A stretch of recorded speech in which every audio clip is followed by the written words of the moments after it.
merciless.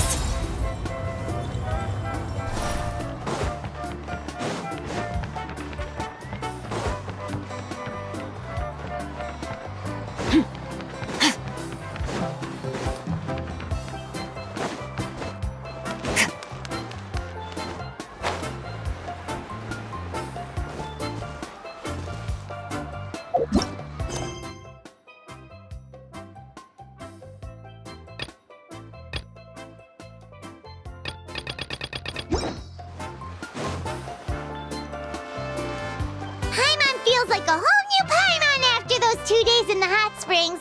The Abyss kinda threw a wrench in our relaxation, though. Still, spending time here really has felt like a vacation.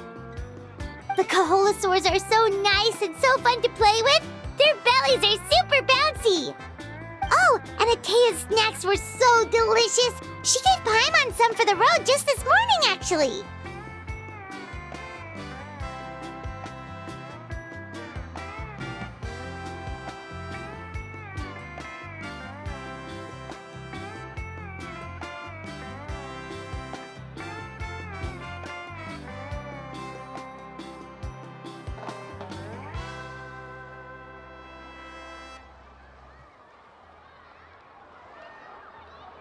Yelling at some kids who got caught throwing stones in the hot springs, so... Hey, you guys. Sleep well last night? Yep, this area is so nice. Glad you like it. I was thinking of taking you guys out to do some sea fishing. Later tonight, we can eat whatever we catch. Fresh fish is absolutely delicious right off the grill. Hey, Moalani! Yeah? What do you need? The team sent out to fight in the Night Warden Wars has returned. And Kachina? Is she back as well? Kachina fell in battle. But don't worry, the team was victorious, so the Rite of Resurrection will be held in the stadium soon.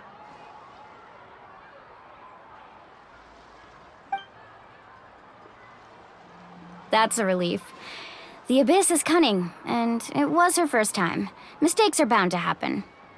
Exactly. She deserves to hold her head up high. All right, thanks for letting me know. We'll head out in a bit. Jeez, she sounded a little anxious there. Had me thinking it was bad news for a moment. Mulani, you said the Abyss was cunning just now, but it seems like the Abyss just wants to destroy everything. Like, think about all those monsters that attacked your tribe. If there really was some sort of cunning plan, wouldn't it make more sense to send them to attack Kachina and her small team? Not that Paimon wants them to be in any more danger, it's just... Relax, I get it. The Abyss is difficult to understand, that's for sure. At a glance, it certainly seems like the only goal is total destruction. The Abyss isn't a living entity after all, so what capacity for logic or planning could it possibly possess? But through our long history of fighting the Abyss, we've realized things aren't quite so simple. 500 years ago, the Abyss invaded Teyvat. You know about that, right? That's right. Conria suffered greatly during that time. But so did every other nation in Teyvat. And Natlan was the worst affected of all. It took the combined efforts of the then Pyro Archon and heroes from every tribe to finally repel the Abyss. Even so, the effects of the invasion lingered for hundreds of years, only able to be reversed little by little. Our tribe's waters were contaminated. The Children of Echo's territory was overrun by dangerous sludge surging from underground. Unrelenting black winds tore across the lands of the Flower Feather clan. It was like each disaster was designed for a specific tribe.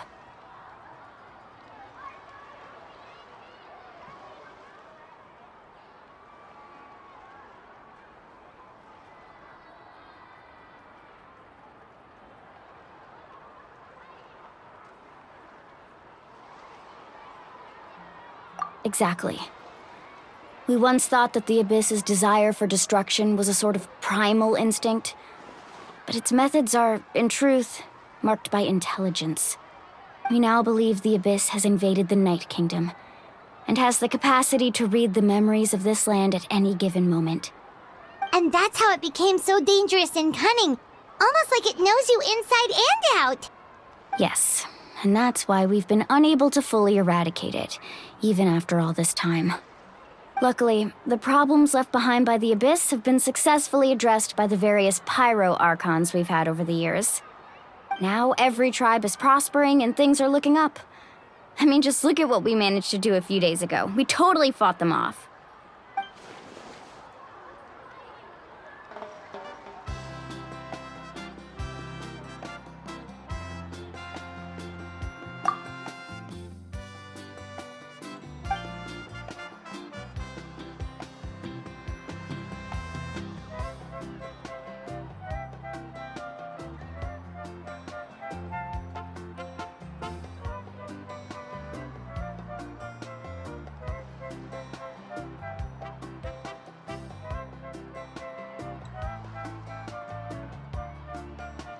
You must have had to sacrifice a lot to get to this point. Every battle, every sacrifice is in pursuit of a future where we get to stop fighting. Responsibility, duty, unavoidable burden. Everyone in Natlan views the war differently. But I believe we will be rid of the Abyss one day, and the efforts of all who fought against them will become a story for the ages. To think that my name could survive in ballads passed down to future generations, it's kind of romantic. Everyone has something that drives them forward, you know? We have to. Not only for ourselves, but for our future. Anyway, let's head to the stadium. Our fishing trip can wait until Kachina's back with us. The sea's not going anywhere.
The biggest one in history.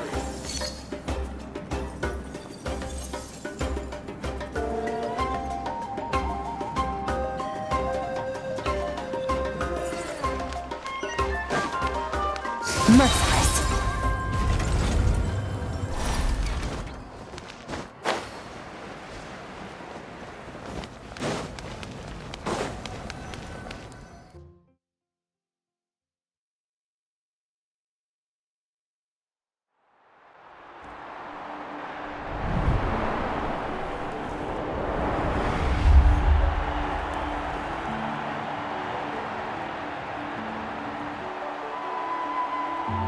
Whoa, this place is packed already! Of course. No one's gonna miss out on the chance to welcome our heroes back from battle. It's their moment of glory. Kachina's gonna be so flustered. She's never had this many eyes on her before.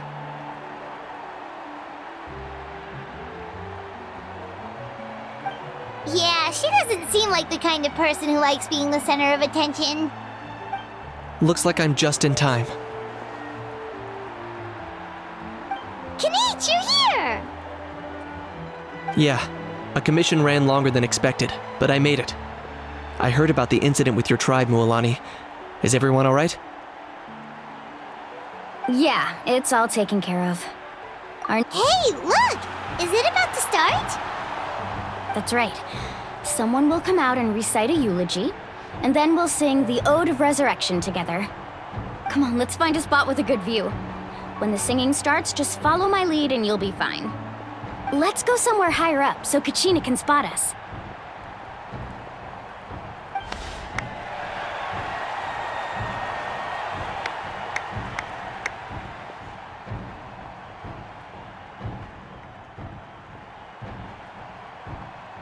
Warriors of Natlan, heed the call of life. We are the inheritors of memory and legend.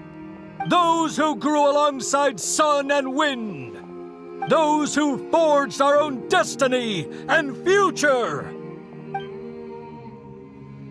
That is Natlan's fire, the lifeblood of our nation.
I could not find Kachina within the Night Kingdom, or locate her ancient name. What? What does that even mean? Usually, once the ode is complete, the Pyro Archon and resurrected person will emerge from the flames. But something went wrong. What's going on? This has never happened before. Well, I think it's pretty obvious. Clearly, the team sent to fight the Abyss didn't win after all. Think about it. The Ode rekindles all victors. We've witnessed it countless times. Since the Archon couldn't find Kachina in the Night Kingdom, that must mean there's more to this victory than meets the eye. Hey! You just haven't gotten over the fact that Kachina beat you in the pilgrimage! Pathetic, the both of you. Your wild guesses are misplaced. We completed our mission.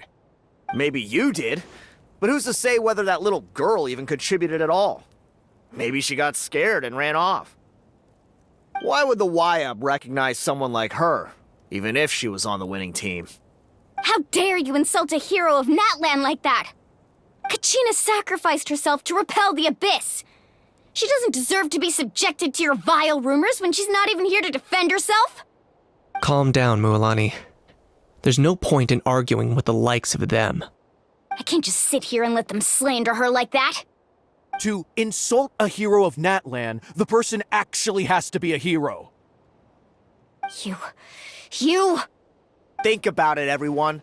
Who do you think is really at fault here? A girl who never should have even gone to war? Or the great Pyro Archon?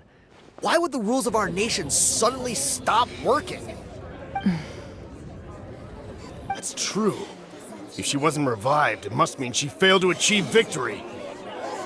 Maybe the YUB interpret victory in different ways? I mean, that girl didn't look all that strong to me.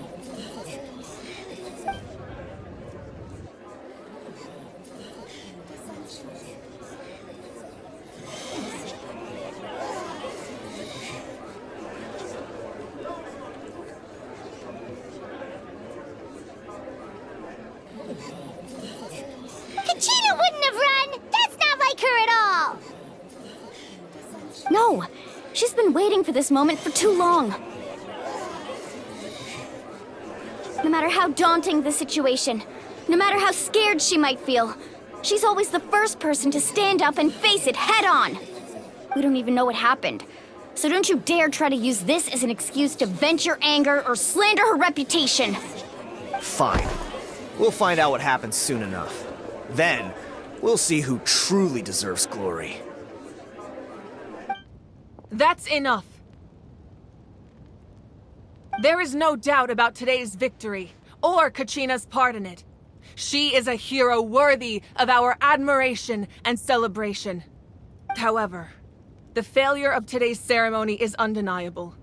Kachina has not been rekindled, and I offer you all my deepest apologies as I continue to investigate this matter.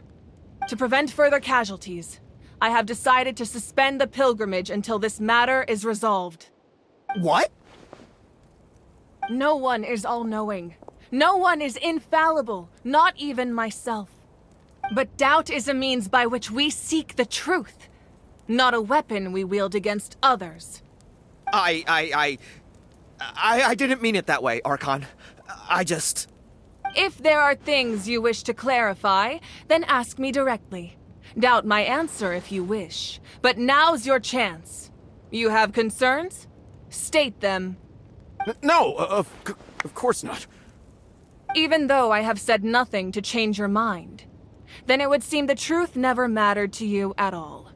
That guy doesn't even have the courage to answer the Pyro Archon's question. So much for all that glory talk earlier. I have a question, Archon. My friend Kachina. Do you have any idea where she is? It's extremely important to me. I know you said you were investigating the situation, but I'm sorry, that's not enough. I've already shared everything I know. If you want to learn the truth and rescue your friend sooner, you should join the investigation. So, what do you say? Of course I'll join. In that case, come see me in the speaker's chamber. We should join them. Oh, and if it's not too much trouble, could you drop by as well, Traveler? I'd like to have a chat. Rest assured, everyone, I'll keep the tribal chiefs informed on the progress of the investigation. Once again, I apologize for the outcome of this ceremony. If there are no further questions, let's part for now. Did she just ask us to come along? I believe she did. Let's go. I'd like to know what's going on myself.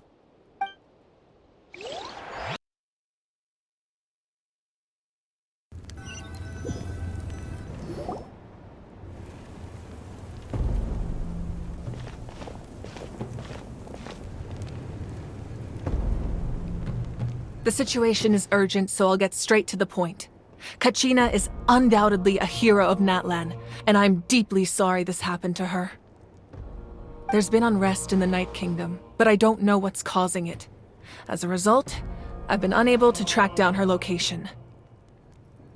Until we find and address the cause of the unrest, the Ode of Resurrection will continue to be ineffective. And that means Kachina won't be able to come back? That's correct. Not until the problem with the Night Kingdom is resolved. How long will that take? It's hard to say. Kachina always dreamed of fighting the Abyss, of doing her part to defend Natlan.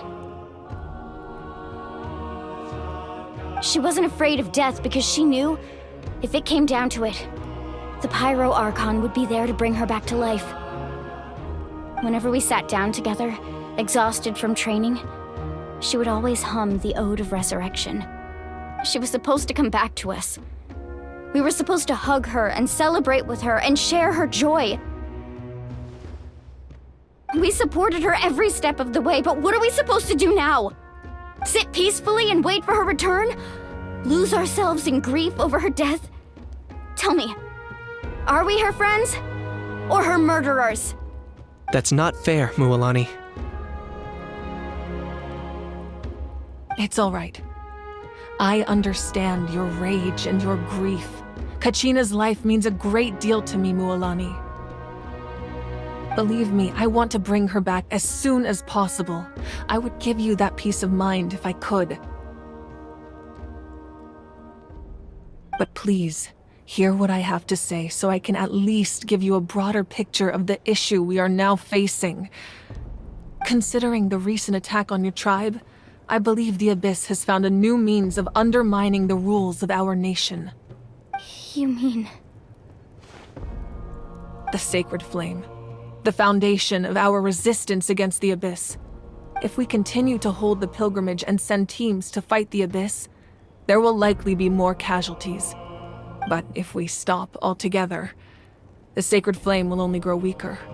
The Abyss will scale up their attacks, and the tragedy we saw with the people of the Springs will only be the first of many.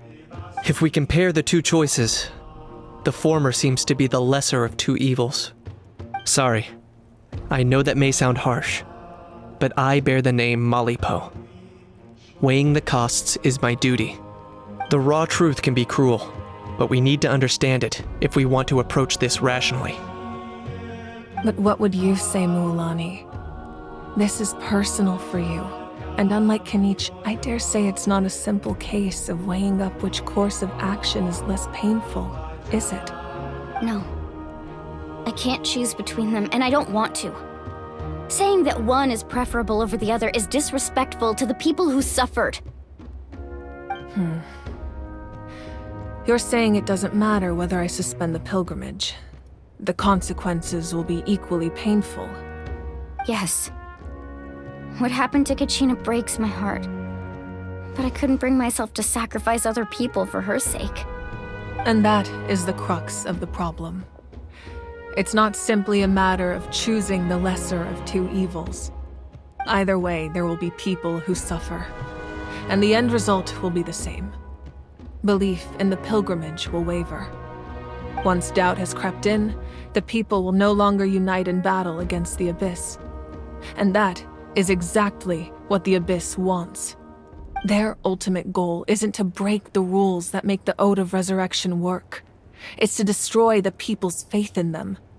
To prevent what happened to Kachina from happening to anyone else, we need to suspend the pilgrimage. So that is my current plan. And in the meantime, I've made efforts to strengthen each tribe's defenses.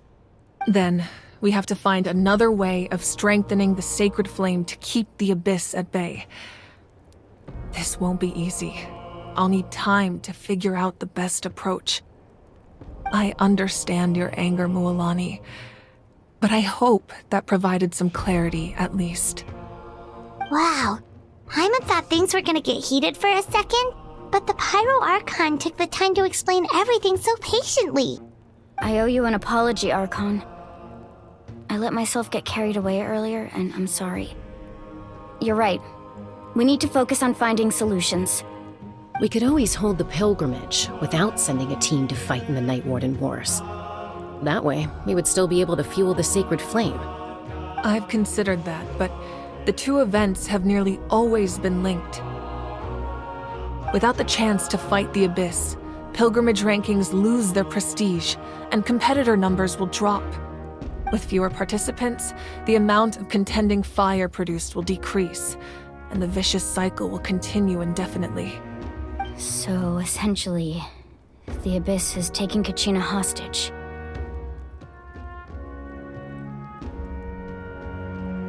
You've learned about the concept of ley lines during your travels, yes? The Night Kingdom is something similar. Staying there for a short period of time shouldn't have an effect on the person. But with the Abyss in the picture, it's a different story. Your sense of self will be devoured until eventually you become one with the Sea of Souls. Imagine pouring a cup of water into a rushing river. You can try to scoop up another cup, but there's no chance it will be the same water you had before. I won't sugarcoat it. That is the danger Kachina is currently facing. Just like you said, Archon. Both of these problems need to be addressed. You can focus all your efforts on dealing with the Sacred Flame. I will go search for Kachina. The Abyss poses the same threat to you as it does to her. It is very possible you will not return. Knowing that, do you still choose to go? Kachina's waiting for us to rescue her. That's all that matters. I failed to protect her during our campaign, but I can make it up to her now. I choose to go as well. Traveler? What do you think?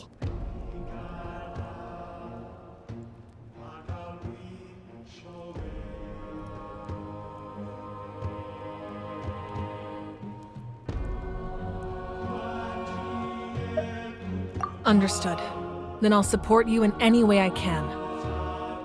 The Masters of the Nightwind have a technique that can extract an ancient name from the ley lines. If we can find Kachina's ancient name, I can use the link between them to pinpoint her position within the Night Kingdom. Then comes the hard part. You need to visit the Night Kingdom in person and rescue her. But isn't the Night Kingdom a land of souls? Can we even go there? Under normal circumstances, only the consciousness can enter. But there is a way to go there in person. However, know that the Night Kingdom will attempt to repel you, and the Abyss certainly won't leave you be. That's fine by me. Same here. Fighting the Abyss is nothing new for me.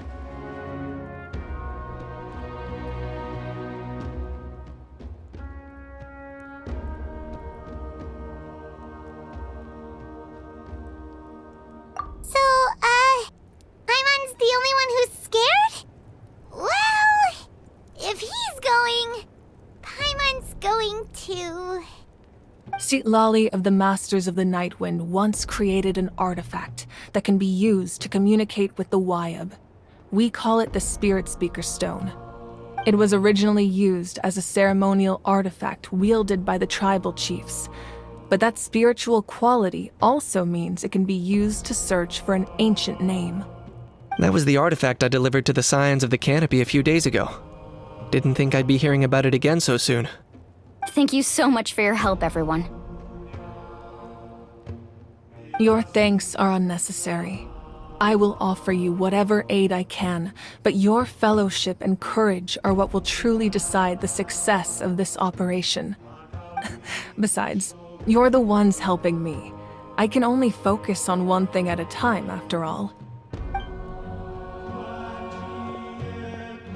Traveler, I certainly didn't expect our first conversation to be so serious. I've heard all about your accomplishments. Ever since you arrived, I've been hoping to meet you and offer you Natlan's highest level of hospitality. Why? Why? Is that not what happened in the other nations you visited?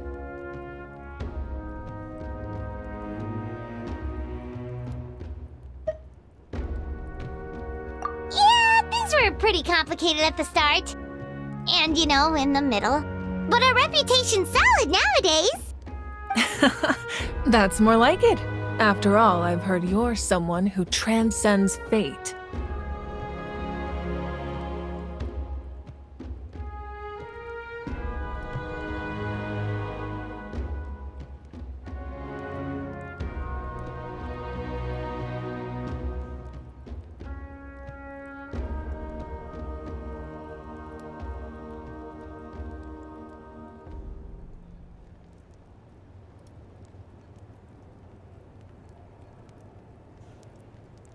Perhaps even more than you can imagine. But we can talk about that some other time. Ideally, this would be the perfect night for a drink and some musical ambiance. But there are important things to be done. Oh, I almost forgot. Atea was wounded in the fight against the Abyss. She wanted us to give this to you. It embodies fond memories and my strength of will. That's what she asked us to tell you. She said you'd know what that means. I didn't think this day would come so soon. The flames of her life force. I can feel them flowing within the talisman. If things were different, the two of us could have enjoyed the hot springs together while she gave this to me in person. We're supposed to be hot spring buddies after all. But don't worry. This talisman means a great deal to me. I'll take good care of it, and once this is all over, I'll pay Atea a visit.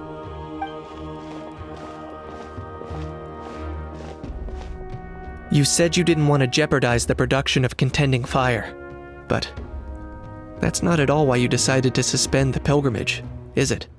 You're right.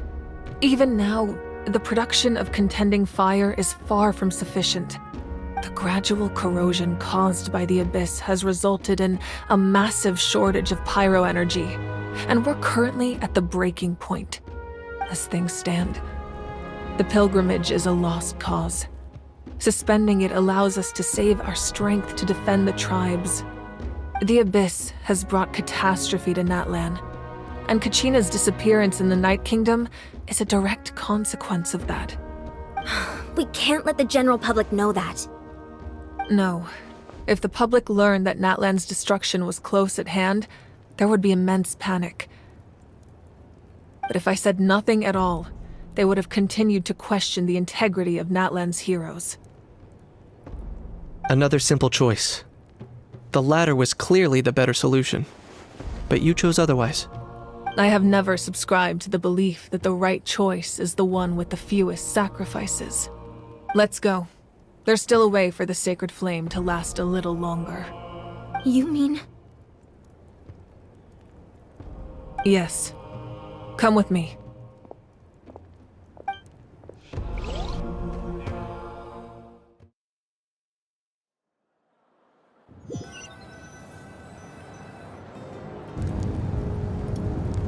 The sacred flame must never go out. Not only does it strike fear in the abyss, but it's also the pillar of Natlan's stability. So until our heroes are ready, I will sacrifice my power to keep it burning. But that can only last so long. I think we should focus on the remaining ancient name-bearers. Don't let desperation cloud your judgment. Those chosen by the Wayab have already embarked on their destined path. It is for them to decide how that journey ends, not us. All we can do is support them. Even so, for you to make this sacrifice, it's not right.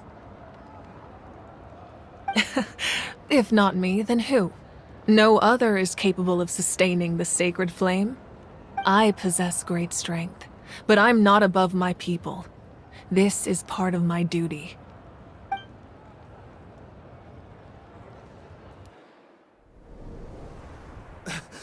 Archon, it's the Fatui!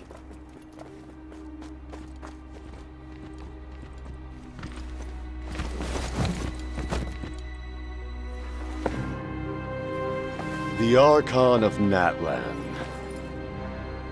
A force to be reckoned with.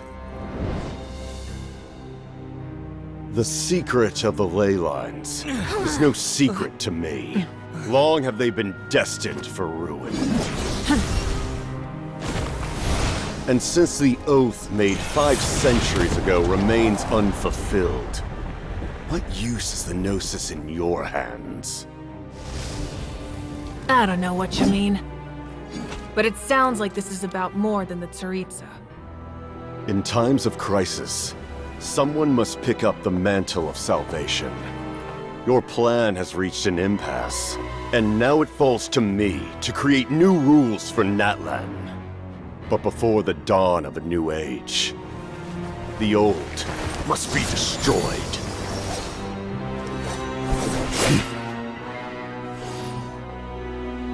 I assume that's the end of your speech? Good. People like us. Let our blades do the talking!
Masters of the Night Wind. Send word. The captain and his followers must be apprehended.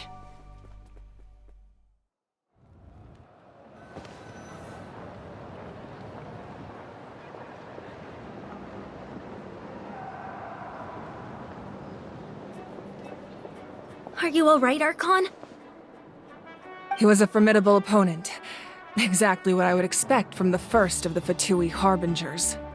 I never imagined someone could match you in combat. If the Tsaritsa sent him here, why would he bring up what happened 5 centuries ago? Yeah. And how much does he know about Natlan? The Harbingers are all driven by their own personal goals. The only purpose that unites them is collecting the Gnosis. But I'm sure the captain has his own reasons for being here as well. Whatever his motive, we should shift our focus to the Fatui. If they attack again and we're not prepared, we're done for. No, we're running out of time. The wound I inflicted should hold him back and weaken him for the time being. Besides, I'm sure you noticed, the power that came to his rescue just now came from the Masters of the Night Wind. In other words, there are traitors among us. Not necessarily. This could prove to be a very valuable turn of events. When we exchanged final blows, I sensed an unusual presence within him. I'll need to investigate further. Kanich, go to the Masters of the Night Wind and look into who could have aided the captain. Speak to Sitlali. She should know. Of course. I'll head out right now. Do you still intend to... Yes, but fear not.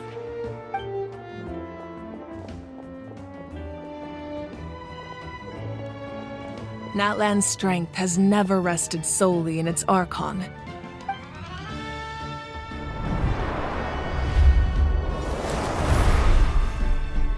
Together we foresaw the only path that leads to our nation's future. We must trust in that vision now.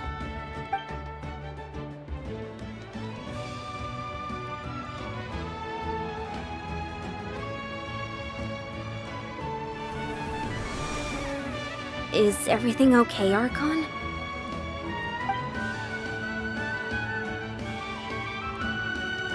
Completely fine. Just lamenting the fact that I never got a picture when I could still turn my hair into flames. Too late now. I just hope the others have a safe journey.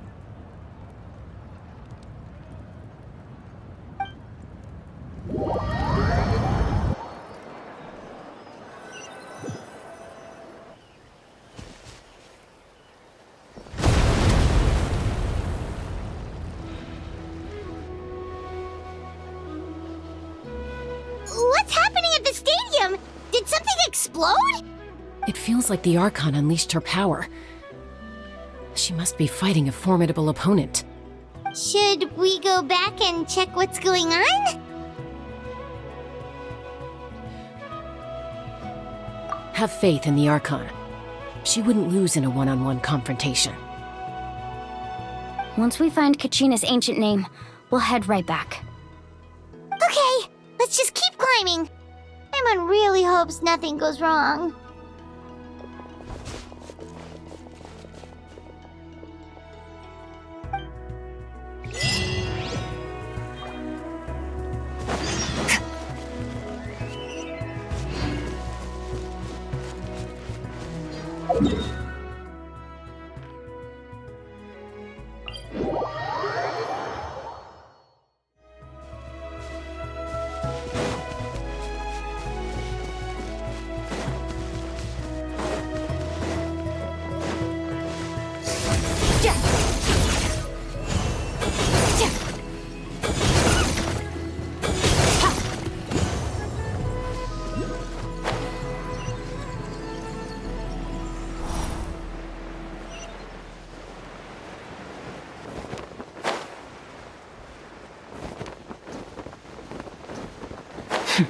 That's Wyna, but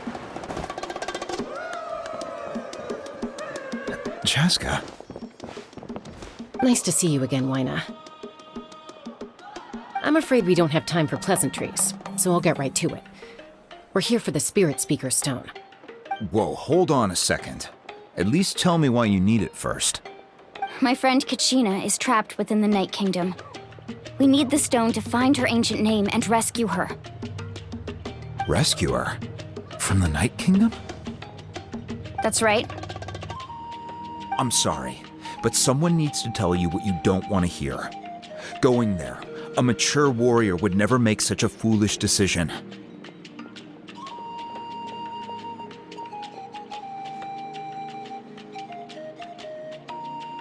The nature of battle is unpredictable. You never know how it's going to end. Losing a friend is tragic, but when that happens, the best thing you can do is focus on how to prevent further casualties. I appreciate what you're trying to say, Chief Wyna. But if the price of maturity is abandoning a friend in need, I'll choose foolishness any day. If Kachina's still holding on, then so will I. I thought you might say that.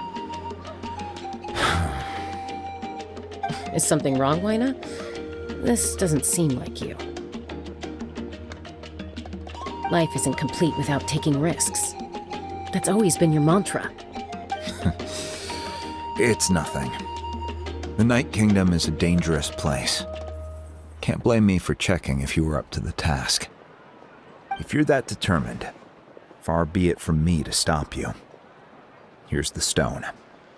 Keep it safe, okay? It's not like we have a spare. Thank you. Huh. Seems like you two go way back. But aren't you from the Flower Feather Clan, Chaska? Oh, Chaska's a peacemaker, so she's famous throughout the tribes. She's always the one people call to resolve conflicts, so we slowly got to know each other that way.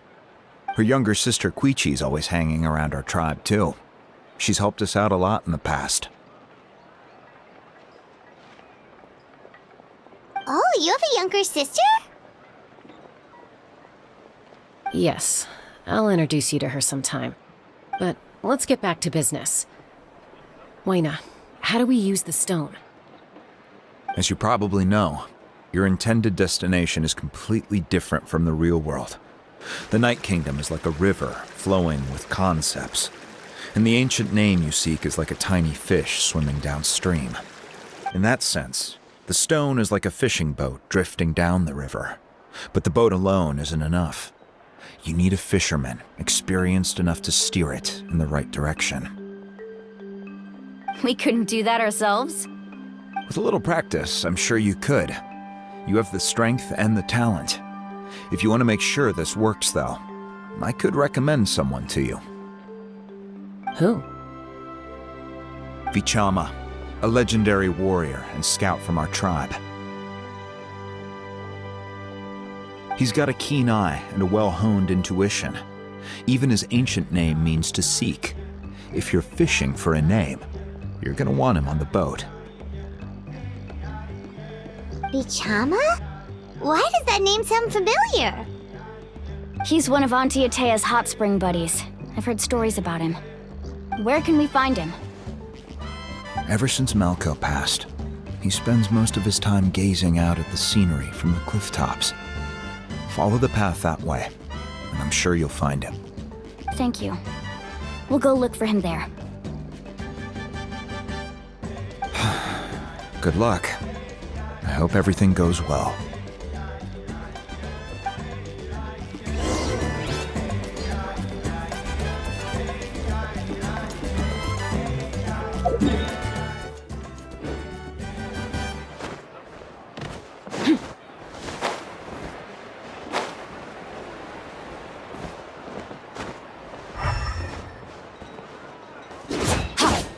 Watch your footing. And the sky, too, while we're at it.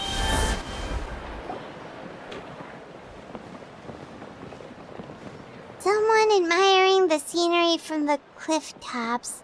Ah! That must be him! Hello there, are you Vichama? That's me. Did you need something?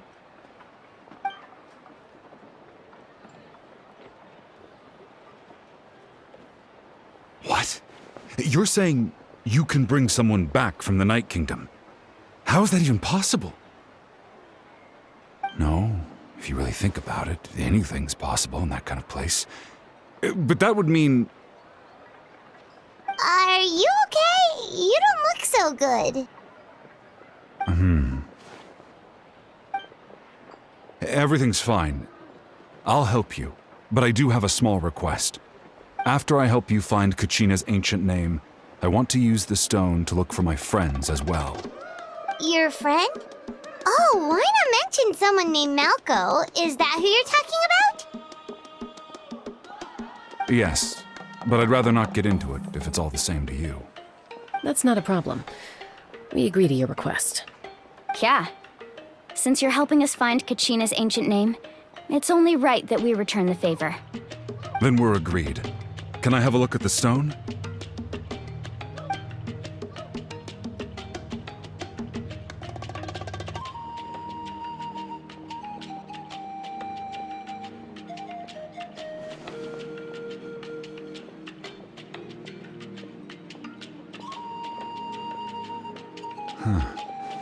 I see.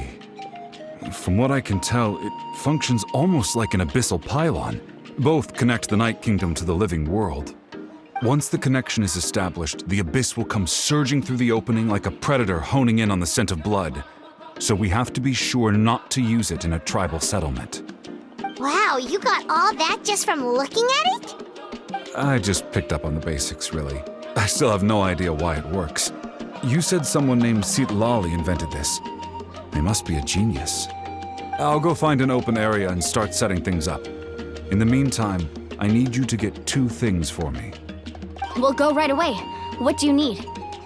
First, I'll need some hook ropes. Pretty much every store around here carries them, so no need to go anywhere special. Oh, and I need to build a net out of them, so make sure you get a good amount. Wait, are you saying you're going to use a real net to catch Kachina's ancient name?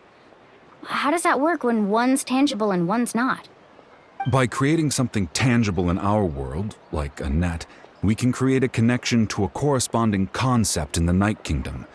Basically, I'm going to use the concept of a net to catch something equally intangible, an ancient name. Oh, I see.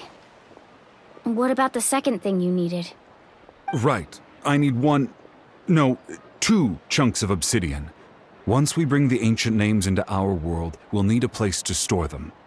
Normally, you can only get obsidian from the Children of Echoes, but I heard there's a traveling merchant from that tribe around here somewhere, so maybe you can try your luck there. Gotcha! Alright, let's split up. See that clearing? Let's meet over there when you're done. Oh, and you can send someone with me if you want. In case you're worried I might take the stone for myself. What do you think, Chaska?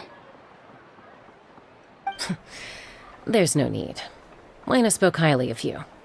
That means you're trustworthy. I appreciate it, even though that doesn't mean much to me anymore. Anyway, it'll take some time to set everything up, so no need to rush. I'll see you in a bit.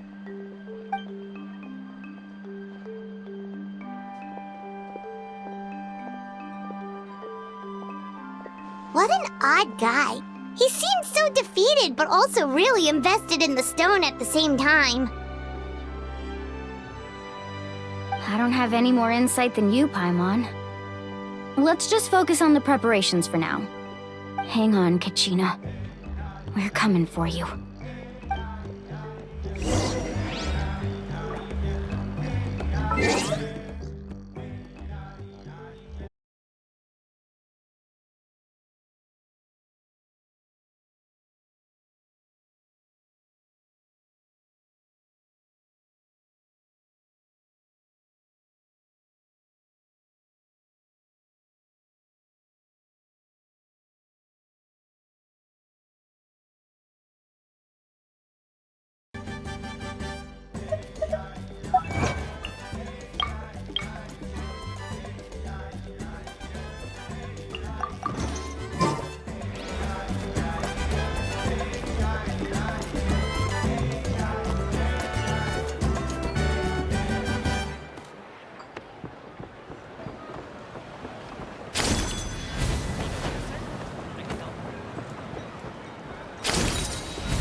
do you have any hook ropes for sale? Hook ropes? As in rock climbing equipment? Yes. How much for your whole stock? Oh, the whole thing? Let me see. That would be 30,000 mora in total. Deal? Deal. Wait, really? What, you want me to drive down the price? We just need these as fast as possible. Thanks. Oh, no problem at all. I'll even pass along some information on the house. These ropes are usually used by rock climbing enthusiasts. If you want to learn, Roka's the person you want to ask. All right, that's everything. Here you go. Now we need the obsidian. Let's go talk to the traveling merchant Vichama mentioned.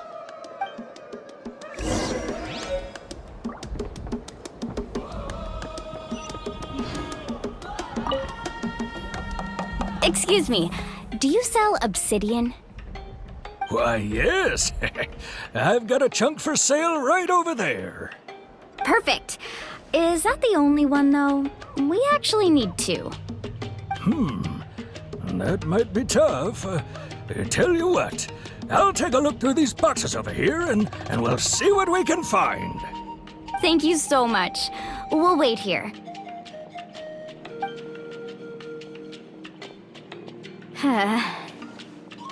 Relax. Everything's going according to plan.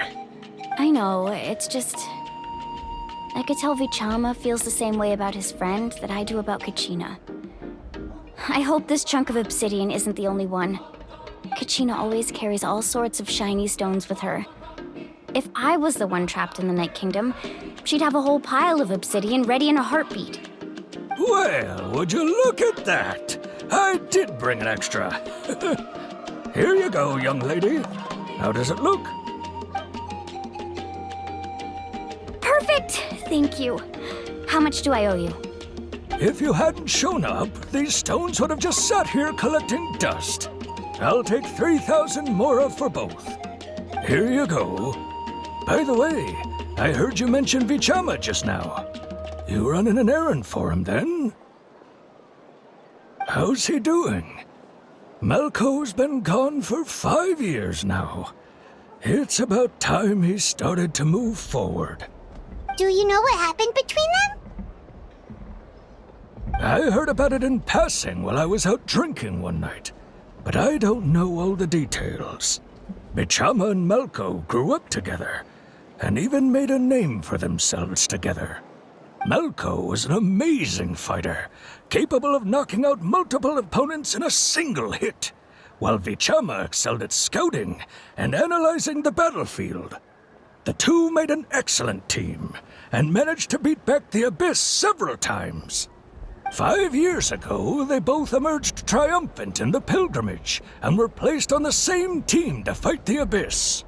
But on the eve of battle, the Abyss launched an attack on their tribe, and Vichama suffered an injury to his leg while attempting to rescue someone. Then what happened? The team agreed that he couldn't fight the Abyss in his condition. Vichama didn't argue. He knew going to the front lines with an injured leg would make him a burden in battle. So they raised the issue with the Pyro Archon, and she agreed to let him stay behind. It's just... Malco and the others ended up facing hordes of abyssal monsters in numbers that far exceeded anyone's expectations. The team made an error in judgment, and they fell to the onslaught. Vichama went into a deep depression after that. He blames himself for everything.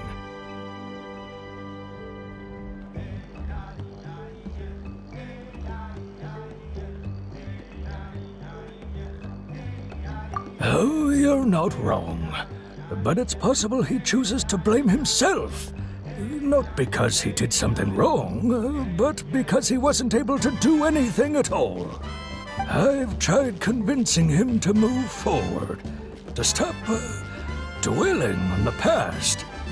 But the shadow of Malco's death hangs over him still. The Abyss has caused so much suffering, and some wounds never heal. I wish there was something he could do to make himself feel better. But... anyway, that's the gist of it. Maybe you could help him talk things through sometime. I would really appreciate it. No one can catch me!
Another chance to learn.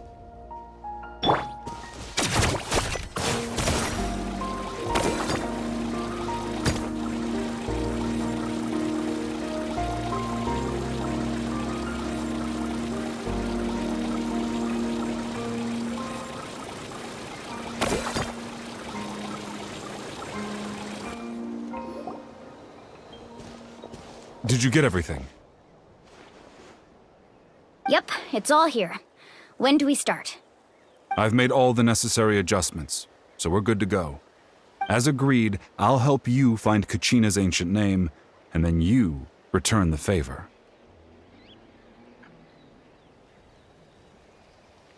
Go ahead.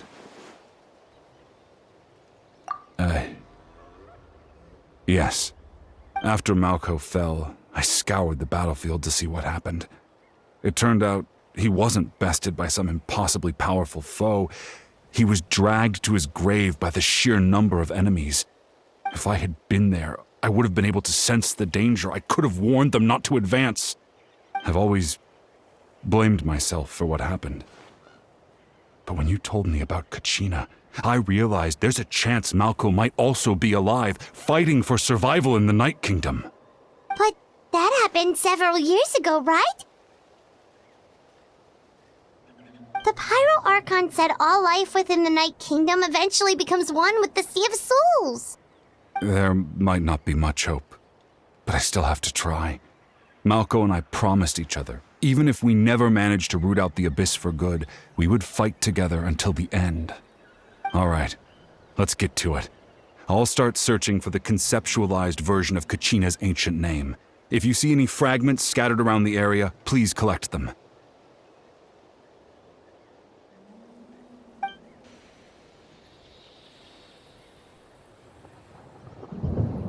Make sure you prepare yourselves for battle. As I said, the stone will link the mortal realm to the Night Kingdom. The Abyss will likely emerge in response. Look at that golden thing. It must be one of those fragments Vichama mentioned. Let's get closer.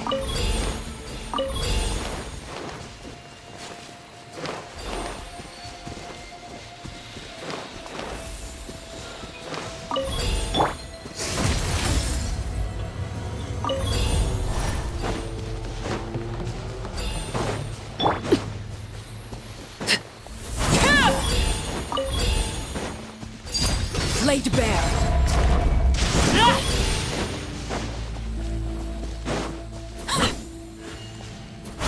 Whoa, monsters incoming! Watch out, everyone! Mine to wield.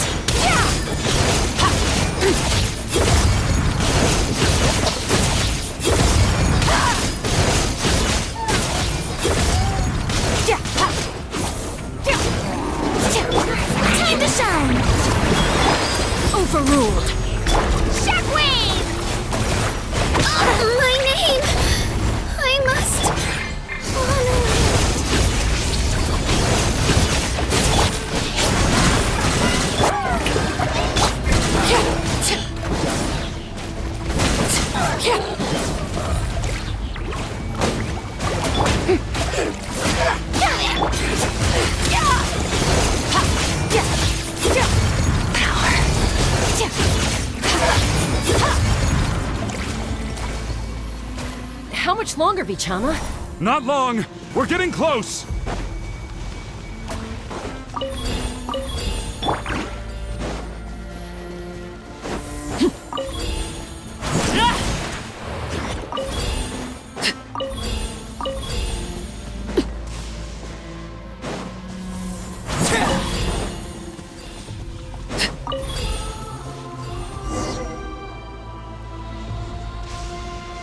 Vichama!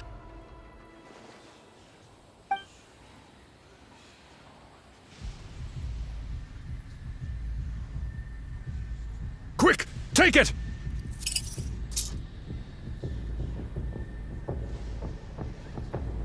I found Kachina's ancient name. Hang in there, Malco. Just a little longer. Something's not right. The power of the Abyss is getting stronger. The Abyss is corroding his body.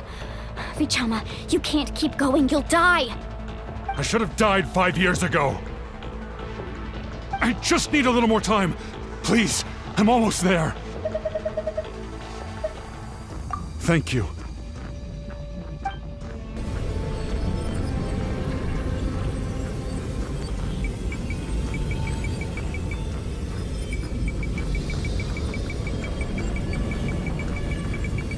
Whoa, watch out! The power of the Abyss is strong.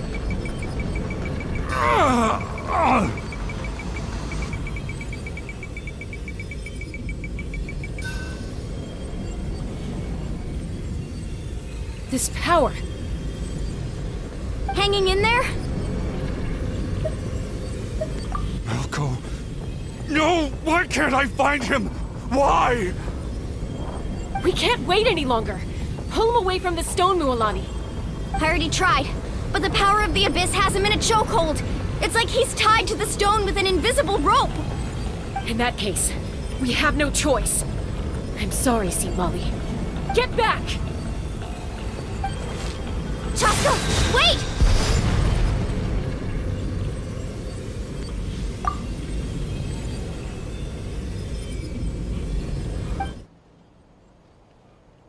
Ouch! What happened just now? It looked like the Spirit Speaker's stone was... The stone's power was spiraling out of control. The only way to stop it was to destroy it. You were all caught in the shockwave of the explosion. You might feel dizzy for a while, but that's normal. Give us a heads up next time, will you? You're lucky we managed to dodge it in time. I thought I said to get back. Yeah, barely a second before you made it go poof. Not everyone has your reflexes, Chaska. We were this close to getting dragged into the explosion. Okay, I'll be more careful next time. At least Kachina's ancient name is still in one piece. Wait, where's Vichama? Vichama! Vichama! I couldn't find Malco's ancient name. It must be completely gone by now. Once your ancient name disappears, there's no coming back. From the very beginning, I knew there was a slim chance, but still. And now... it's too late to save him. From the minute he left that day, it was already too late. Vichama. I'm sure he's heard enough condolences over the years. Let's just give him some space. Huh? What's that in your hands, Vichama? It looks like something's glowing! Huh? This is...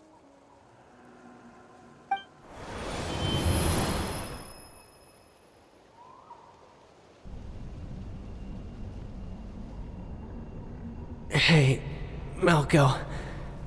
Got any strength left? Not enough to swing a sword, but to say a few last words? Sure. Too bad. No one will get to hear them. I never thought I'd actually die on this mission. Not that I'm afraid to die. It's just... hard. Thinking about my mom's face when she hears the news. Guess I have something to be thankful for then. My parents died a long time ago. They won't have to mourn me.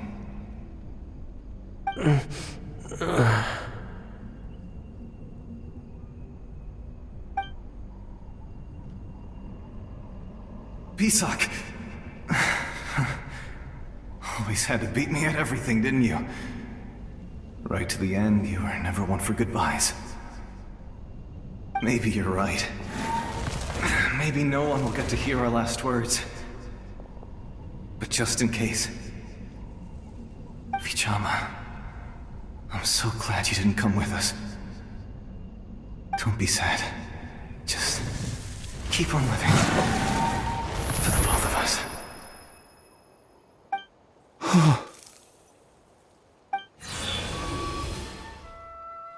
Was that a memory? Seems like we were able to salvage something after all.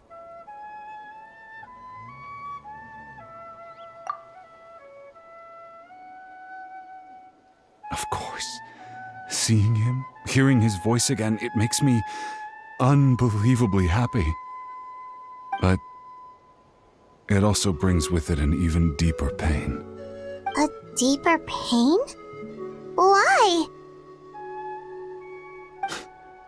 Malco was always the type to put on a brave face. But in that memory just now, his hands were shaking, and his smile was forced.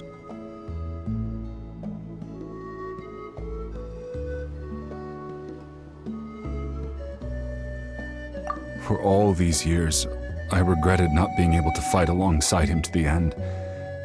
And now I know, at the end of his life, he was thinking the same thing.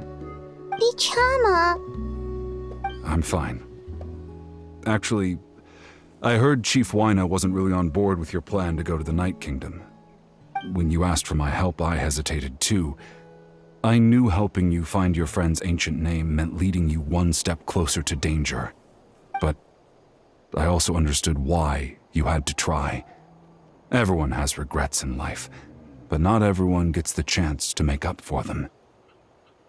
Once allowed to fester, guilt strips us of our most valuable qualities as warriors. In that sense, we might as well choose the braver path from the very beginning. If I could do it all over again, I would have followed Malco to the front lines no matter what. Even with an injured leg, there were still things I could have done. That way, even if the outcome stayed the same, I still would have fought alongside him to the end. There are critical junctures in life, and if you don't seize the chance to act, there's no going back. That's something I had to learn in hindsight, but you're still at the crossroads of your journey, so I hope you can walk away without regrets. Thank you, Vichama. I feel even more determined now. Kachina will come back to us. I'll make sure of it. I promised I would find her, and I intend to keep that promise. That's good to hear. Strange. My body, it's... Once abyssal corrosion enters the body, a portion will fuse itself to your internal organs. Even though the Traveler possesses powers of purification, the corrosion can never be fully eradicated. Thanks to him, though, you were only briefly exposed. Slowing your breathing and controlling your emotions should help you keep the symptoms in check.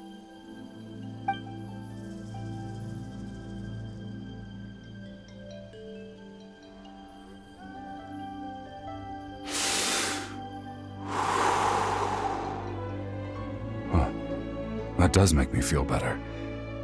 You seem very knowledgeable about all this. Just speaking from experience, that's all. Anyway, we've recovered Kachina's ancient name, so we're off to a great start. Let's get Vichama back to his tribe and tell Wyna the good news. And apologize for destroying the Spirit Speaker Stone. We had no choice, though, so he'll probably understand. Right?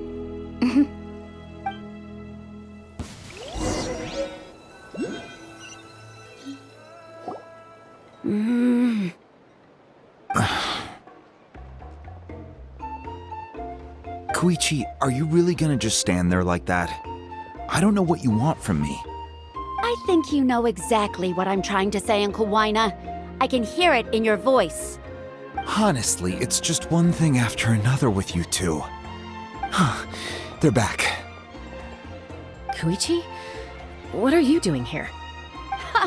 Don't play dumb with your own sister. You know exactly why I'm here. My apologies, everyone. I just need to borrow Chaska for a few minutes. You come with me.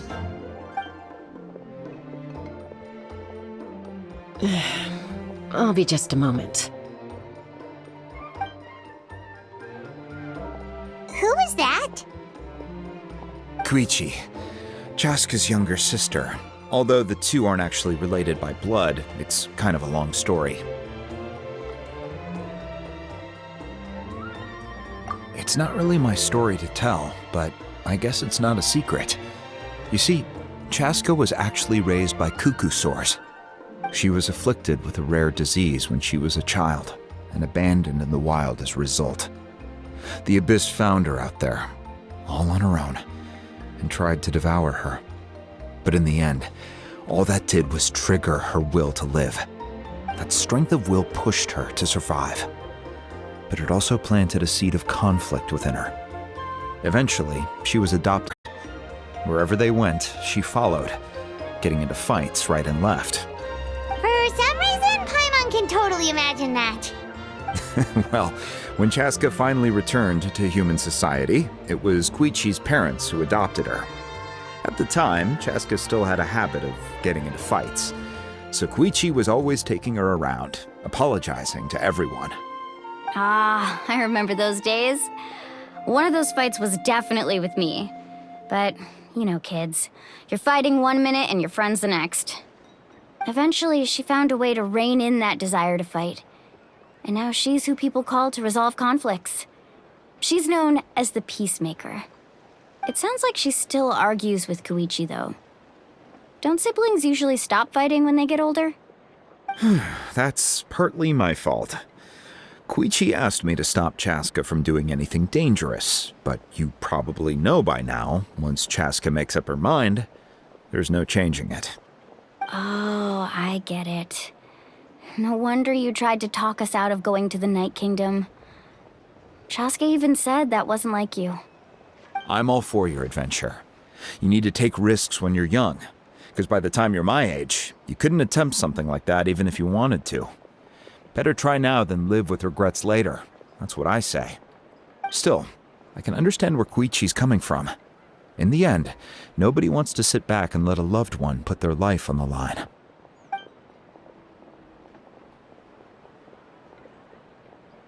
All right, it's just the two of us now. You have 1 minute to explain yourself. I don't have anything to say. You don't have to approve, but you should know I only do what's necessary. That attitude is exactly the problem. It's like you don't care. You try to sneak off to the Night Kingdom behind my back and then play it down as if it's just a trip abroad. Well, technically I am going abroad, right? Again with the excuses! We agreed, didn't we? There are 4 levels of danger. If it's not something urgent, you can only engage in level 2 danger and below. You can only go up to level 3 if a situation is so dire there's absolutely no alternative. But a trip to the Night Kingdom? If that's not a level 4, I don't know what is.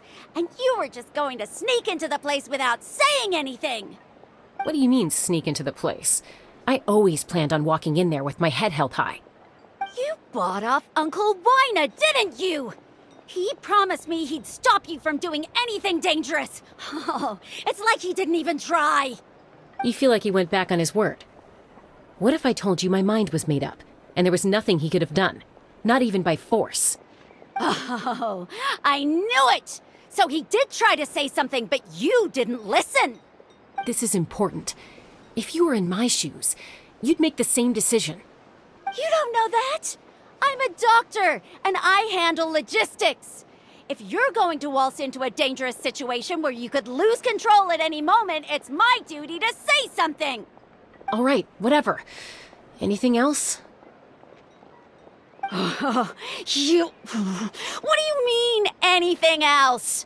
Why don't you reflect on what you've done and promise me you'll stay put? Time out. Is this one of our normal arguments or a serious one? Chaska, does it sound like I'm joking? Then, you need to know something. What happened to Kachina was partially my fault. I can't leave her there to die. That's not who I am. But the person you become when you lose control, that's also not who you are. That's a different issue. You said it yourself. A person is only as good as their morals. If I want to live in Natlan, I need to display qualities that make me worthy of this nation. I've also told you that managing your condition is equally important.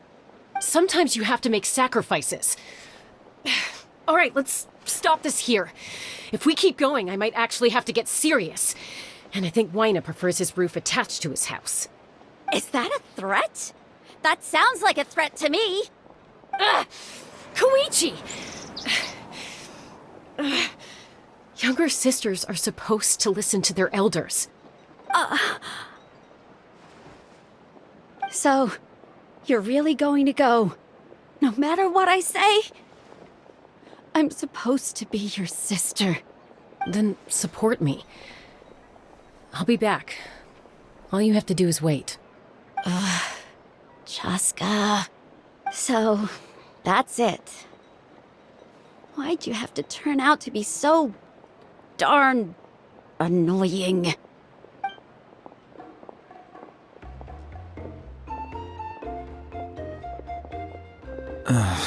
You two are something else.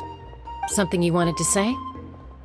I know you aren't related by blood, but you two sure are similar. Really? You know, I said that very thing to Koichi not too long ago, and she reacted the exact same way, down to the very tone of voice. It's not my place to get involved, but I will say this. Try to spend a little more time with your sister. You're tough kids. That doesn't mean you have to go it alone. Thank you. Anytime. All right. If you're done with the Spirit Speaker Stone, you might as well hand it over. According to Kinich, it's an important ceremonial artifact, so it'd be safer to keep it with me. About that. If only Tone-Deaf Bard was here, he could have repaired it just like the Holy Liar. The Spirit Speaker Stone might be 2 stones now. Huh?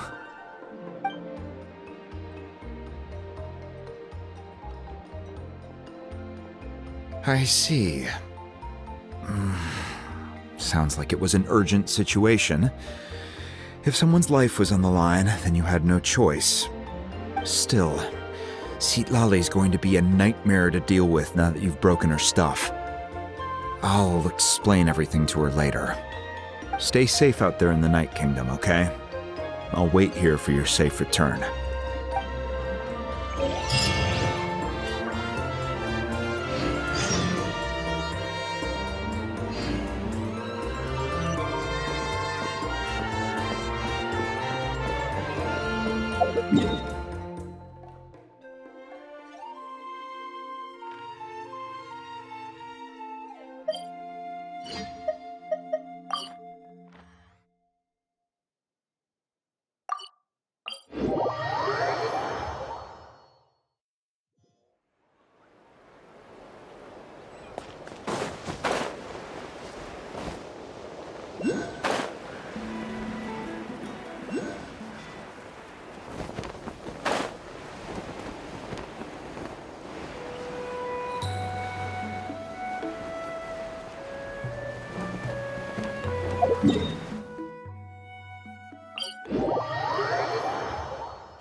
Merciless.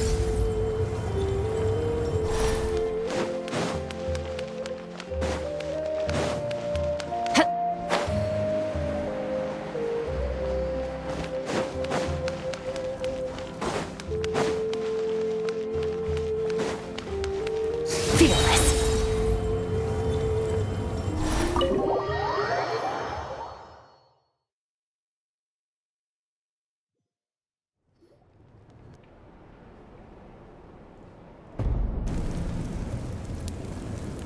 We're back! We found Kachina's ancient name, too! Well, it's fairly complicated. Let me give you the condensed version. The Fatui again? We can't go anywhere without them causing trouble. But what if the Fatui finds out you've lost your power? Won't they try to take advantage of the situation? That's why it has to be our little secret. No one else can know, or we're asking for trouble. Look, I wish I could offer you some sort of consolation, but I won't lie to you. With multiple factions closing in, there's nothing comforting about the situation we're facing. Still, all you need to do is focus on your goal. You can leave the complicated matters to me. I can also step in on the Pyro Archon's behalf. There's a limit to what I can accomplish, but I'll help you however I can. There's no need to be so modest, Dion-san. Your incredible strength has long been a well-known fact. You're the pride of your tribe. Archon, I'm sorry about before. You have so much on your plate, so much that you have to worry about. But all I could do was focus on my own feelings. You have nothing to be sorry about. We all get overwhelmed by our emotions, myself included. Your reaction to Kachina's disappearance, I understand that feeling very well. Well, now that we have Kachina's ancient name, let's go track her down. Follow me.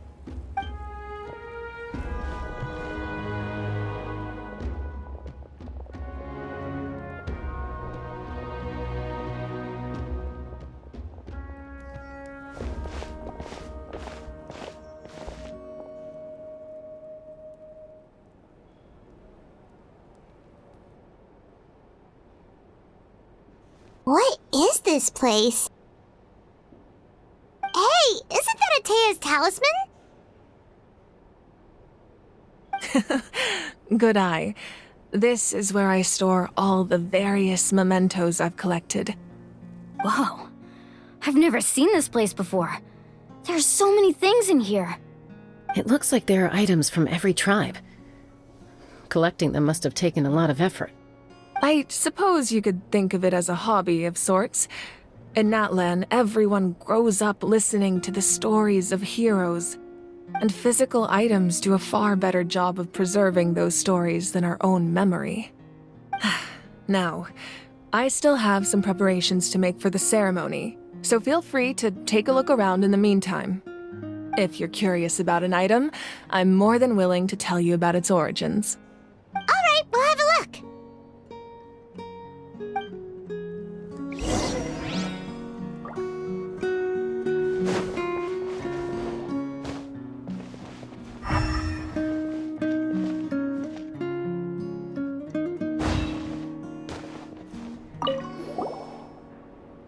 This is Atea's talisman.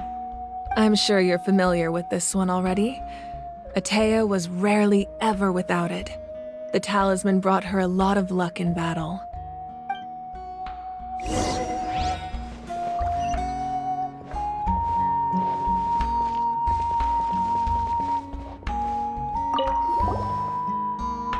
Hey, there's a fishing rod here. It must have belonged to the people of the springs. That's right. It belongs to a legendary fisherman named Matavaru. I have his entire set of fishing equipment, actually. He and I met in a tavern. He told me about a particular kind of giant fish and his meticulous plan to catch it. In his eyes, I saw a hunger and a strong fighting spirit. To him, the sea was the battlefield upon which he staked his honor. So, did he do it?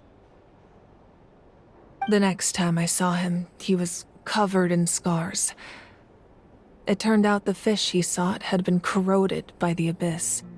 He managed to kill the fish, but sustained a serious injury in the process, which meant he could never go deep-sea fishing again. Can a fisherman claim victory if he fails to bring back his catch? That's what he asked me in the end. Well, Paimon thinks he won. That was my answer as well. The experience was far more valuable than the prize itself. In the end, he didn't want his tools to go to waste, so he gave them to me. Wait, that means you also know how to fish. Maybe we can go head-to-head sometime.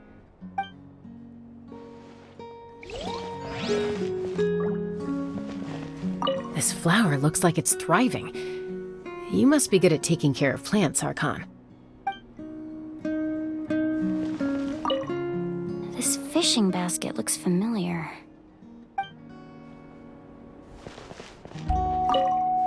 Make sure to handle everything with care.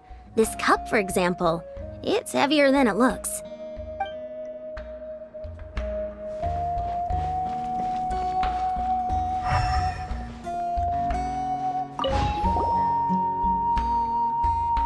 There are so many jars and potions around here. Do they have anything to do with alchemy? No, those belong to the Masters of the Nightwind. They're ceremonial tools used to amplify the ability to communicate with the Night Kingdom and the Wyab. Yamaya is an expert in this field, and she taught me a lot. Even though she appears stoic and serious, she actually has a keen sense of humor. The tools you see here are quite traditional. Her students found them outdated, so she passed them on to me. The contents of the jars aren't all that special. Oh, except the big jar in the middle. That's what she really wanted to give me. Ooh, must be something really cool. What's inside? Grape juice. Huh? It's quite tasty, although probably expired by now.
The powder still needs some time to settle, so let's wait a little longer.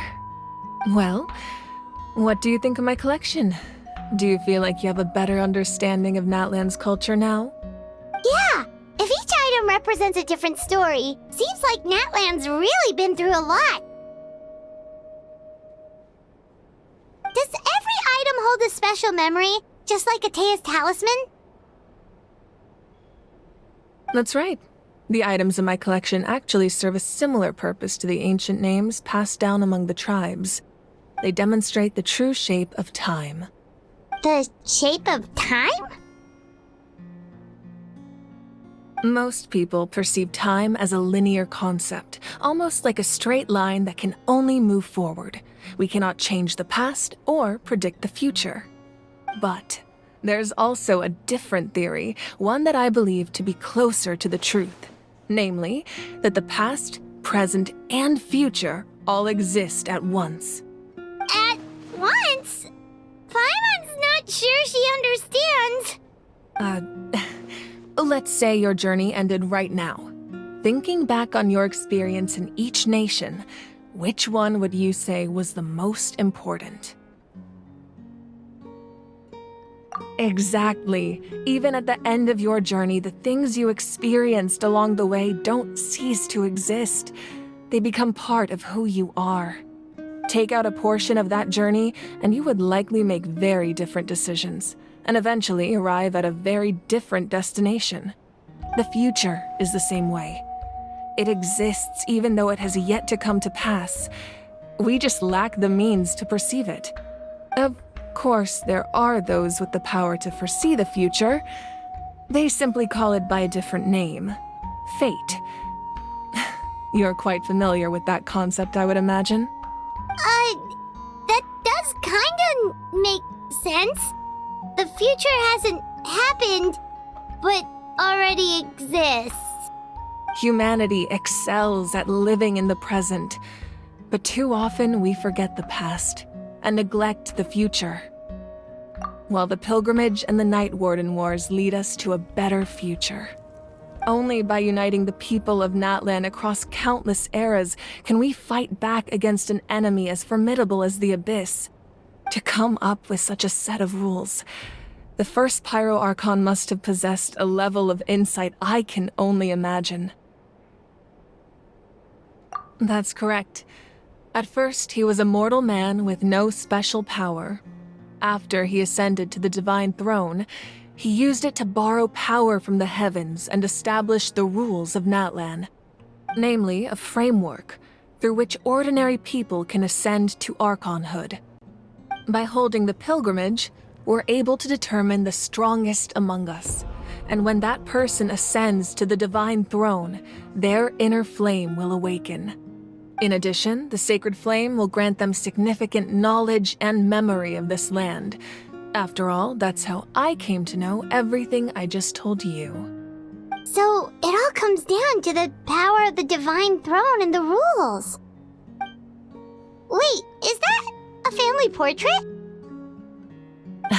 Yes, that's my mother, father, younger sister, and the little saurians we raised. I turned a piece of my dad's leather armor into a canvas and commissioned a famous artist to paint our likeness. Your sister is so cute! It looks like the two of you are really close. Paimon was having a hard time thinking of an Archon as an ordinary person, but seeing this portrait, it kinda makes sense now. It really doesn't look like there was anything special about you before. Oh, wait, is Paimon allowed to say that? A little late for that question, don't you think? Sorry! Paimon's so sorry! Paimon's mouth works faster than her brain sometimes! It's all right. I'd never get upset over something like that. No matter what others may say, my past is a precious part of my identity.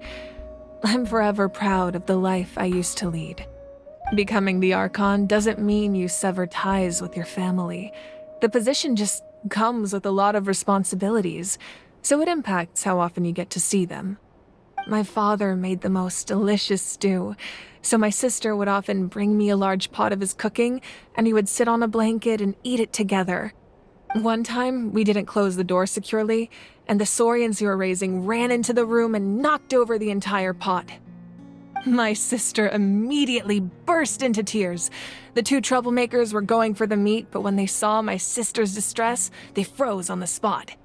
I still remember the way they laid there, sulking like a pair of children, even after making such a mess.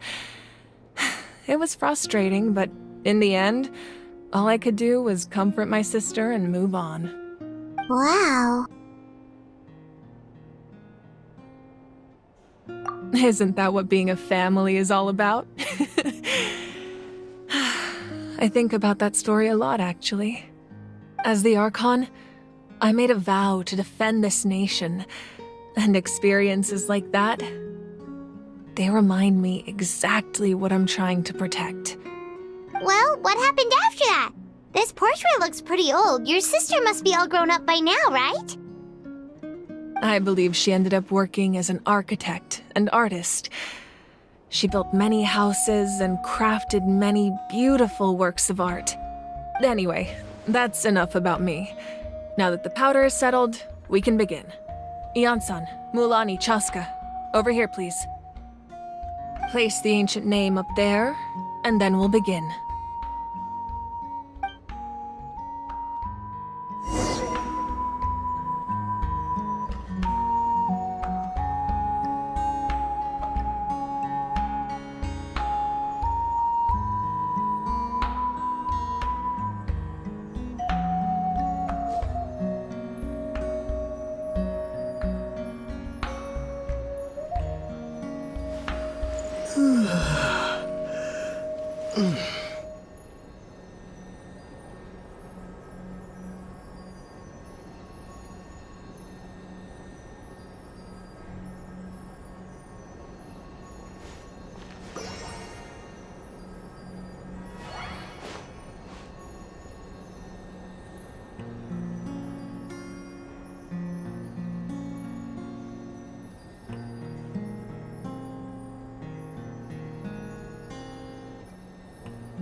Surely as the echoes of life resound through heaven and earth, so too shall our stories remain eternal.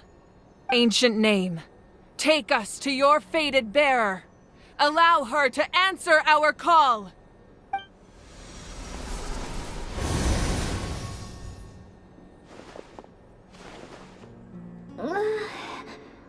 Am I hallucinating again? Kachina! Are you okay? Huh? I'm not seeing things, am I? Is the Abyss playing tricks on me again? It's okay, Kachina. It's just us. We're trying to find a way to bring you back. Everyone, you have to listen to me.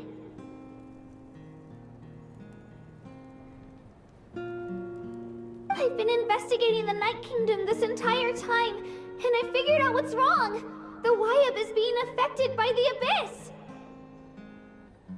I was waiting for the Wyab to send me back, but then this really strong monster came in and it almost killed me.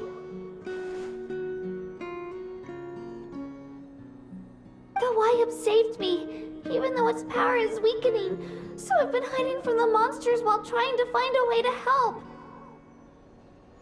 The Night Kingdom has become a huge mess, though. I keep hearing these awful sounds and seeing really horrible things.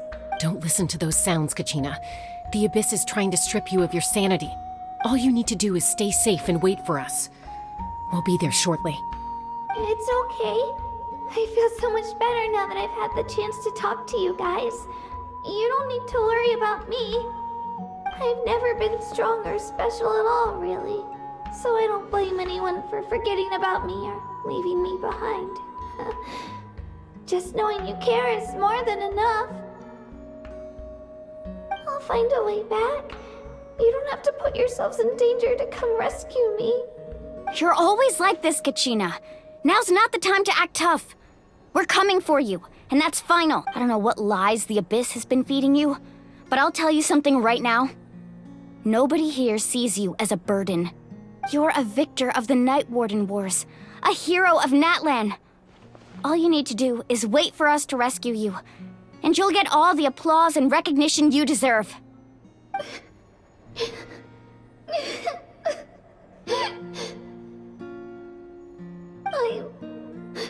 I'm really scared. Everything's so dark and creepy here. And I want to go home. Still, you to put yourselves in danger because of me. I don't want to hold anyone back ever again. All you need to do is place your trust in us, just like you always have. No one fights alone. We're not leaving you behind. Not ever. Yeah, we're so close, we can't call it quits now! Thank you. Be careful. Looks like we've lost contact. Now comes the most dangerous part. You have to traverse the Night Kingdom in your physical form. This entrance to the Night Kingdom was left behind after an abyssal invasion. Even a brief amount of time inside could expose you to corrosion. I know. I'm prepared for that possibility. All right, then I wish you all the best. I'll tell Koichi to be ready just in case. She's very experienced in dealing with abyssal corruption. That face you just made. Don't tell me you two got into another argument. No, I just feel bad for creating more work for her. I'll go with them too, Archon. The more people, the stronger the party. Thank you so much for your help, everyone. It really means a lot that you're willing to brave these dangers with me. And there's no time to lose, so let's get going. Now that I've lost my power, I won't be able to provide much practical support. But I can still keep an eye on the situation from here. Eon-san, I know it's unlikely, but if you encounter a situation you can't handle... That won't happen. I hope not.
Ready when you are.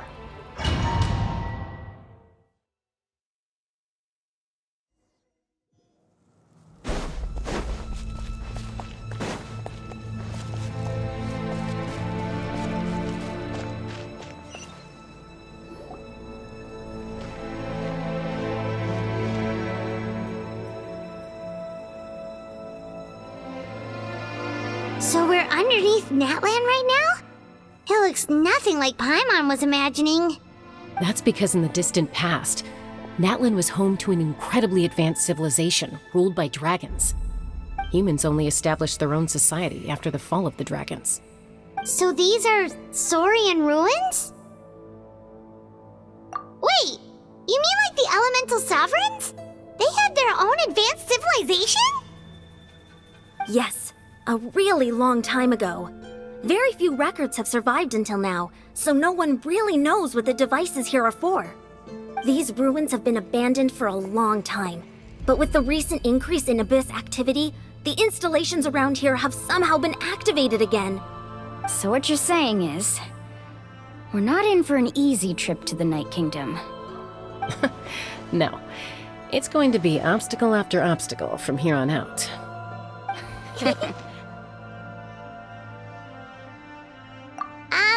Why are you all laughing like that? It's creeping Paimon out. It's the pre-adventure excitement kicking in, right guys? Of course. I'm eager to get started. Then let's go. We won't let anything stand in our way.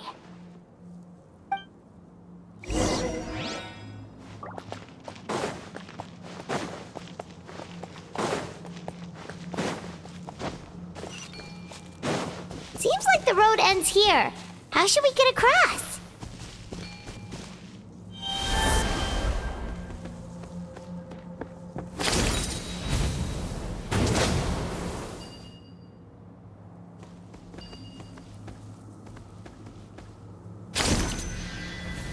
As a professional trainer, I think you could stand to build up your endurance, Paimon. Professional trainer? Paimon thought you were a warrior from the Collective of Planning. Well, that goes without saying. But I actually work as a sports coach. I provide professional guidance for many of Natlan's popular sports. And I don't just mean physical training. I design nutrition plans as well. Ah, so basically no sugar, no soft drinks, no grilled meat. Yeah, we'll be here all day if you list them out one by one. It's much faster to just focus on what's good for you. Such as? Vegetable juice. Want some? You know, Ian-san, Paimon feels like the two of us might not see eye to eye.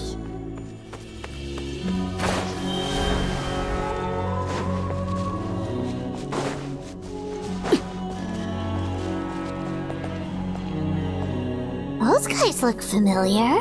We've fought them before. Let's go. Show no mercy.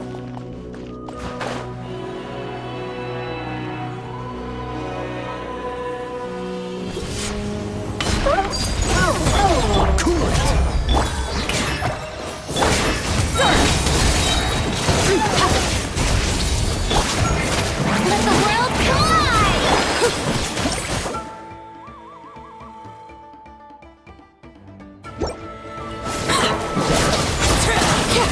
Don't get frostbite.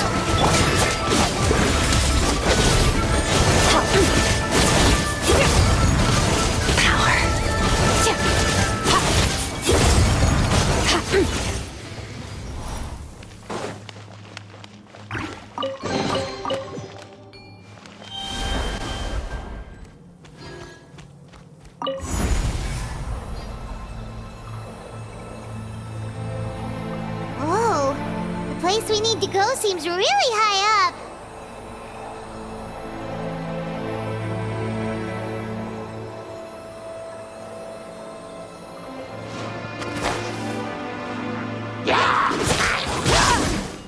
Fearless.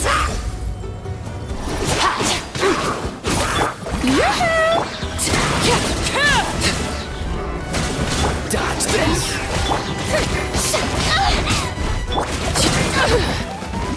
Transfix. Time to shine. How dare Freeze.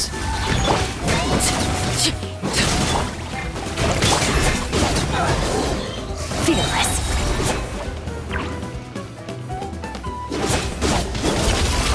Never star goes out. Annihilated.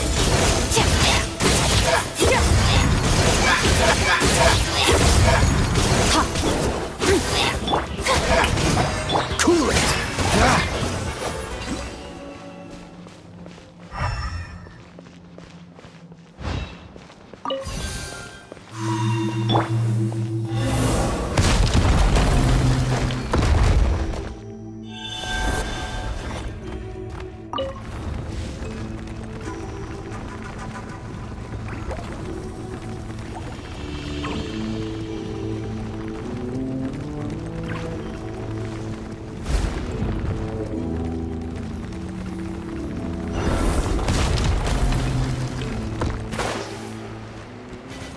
This will be frozen. Surge!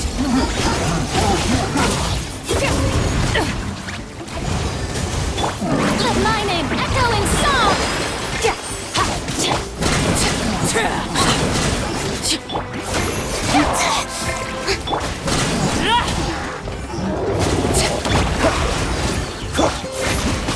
Strike a pose!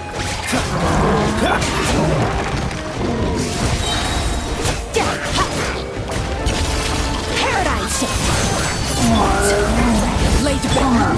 Let the world come alive! Don't get frostbite. Go on. This is where you fall. Overruled. Yoo-hoo! Let my name echo in song!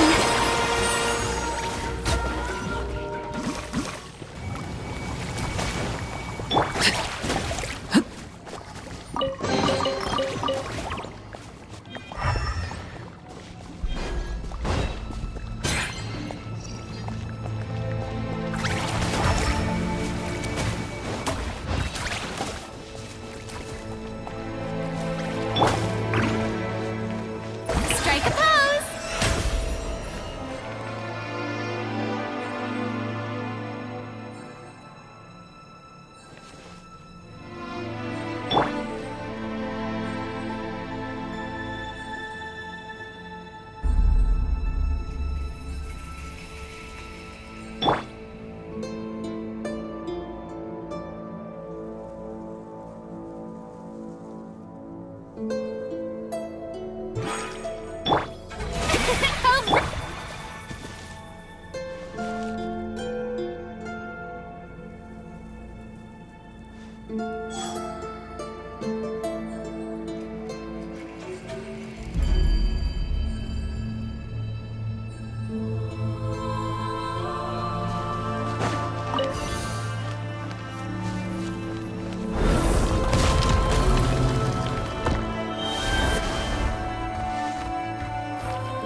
This is the final stretch. We just need to climb up, and we'll be there. Nothing to it. Easy for you to say.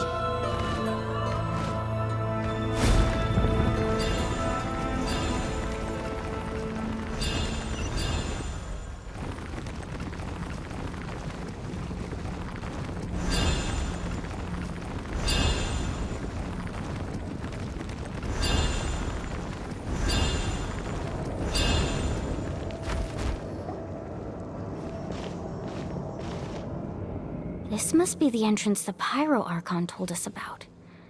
The one ripped open by the Abyss. Yes. There's something in the depths of this place that feels familiar, yet also foreign. We actually have to go in there? Okay, Paimon just needs to psych herself up. Don't push her through before she's ready.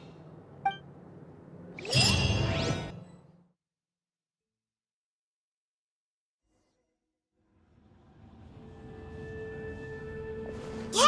You don't have to drag Paimon! You're pulling too hard!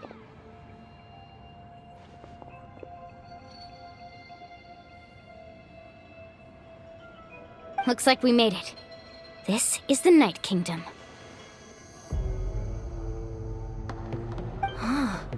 It looks so different from what I imagined in the stories. That overflow of energy is probably what trapped Kachina here in the first place. From this point forward, everything we know about the real world no longer applies. Anything can happen here. Paimon's more worried about how we're gonna make it out. We obviously can't go back the way we came. Do you see that patch of light on the ground? It's shining down from that fissure in the sky. Oh yeah, right in front of us. So that's coming from up there? Oh, it's so high up. Did we really fall that far down? Just like I said, our real-world knowledge doesn't apply here. We fell all this way, yet came out completely unscathed. If this was the real world, we'd have to climb our way back up to the entrance. But here, all we have to do is stand underneath the light and offer a prayer. That's it? Right, Right. We still got a job to do. So that means all we need to do is find Kachina and bring her to this location. Exactly. This light is streaming in from the real world. It's a link between the two realms.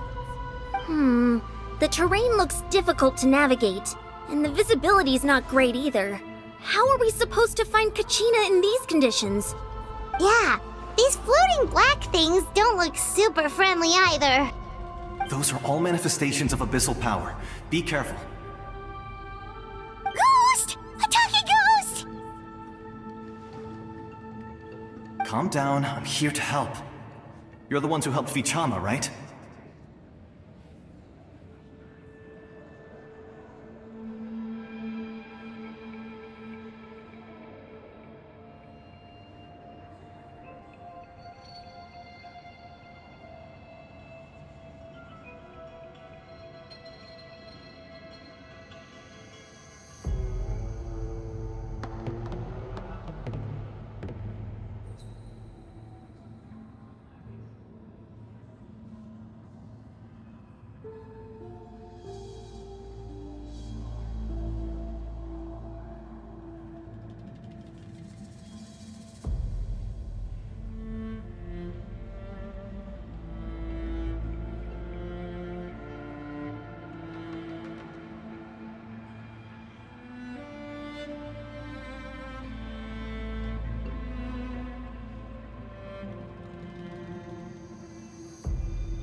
Yes, I'm Vichama's friend, Malko.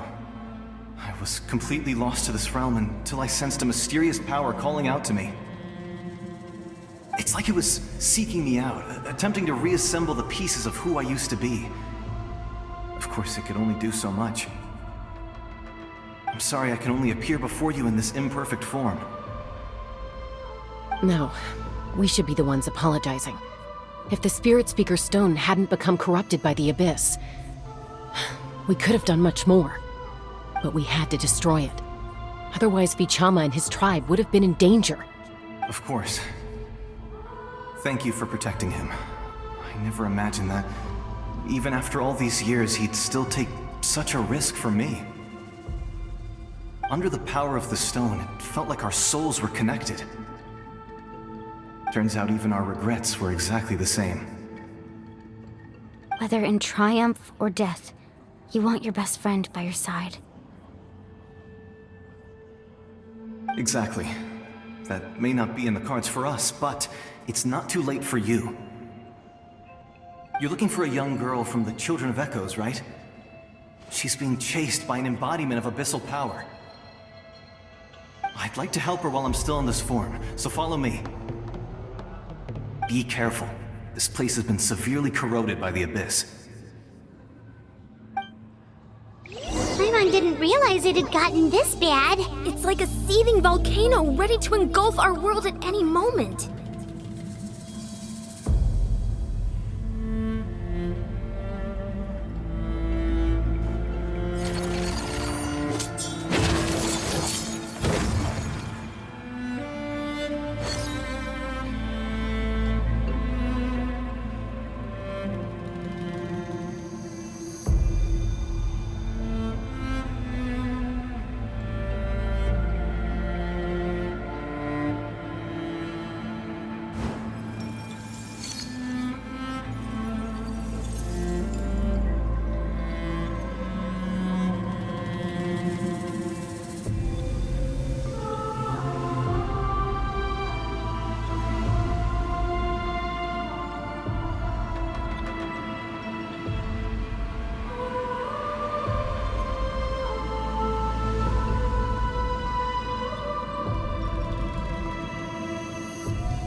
Quick, get back here!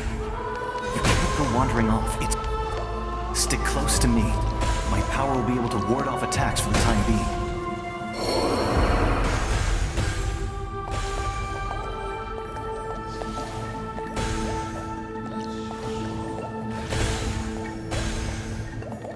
We won't be able to keep this up.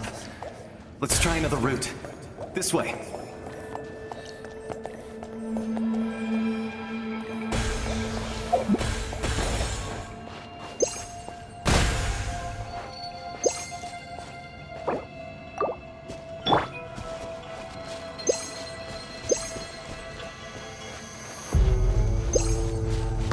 Not good. More monsters. We shouldn't waste our time on them.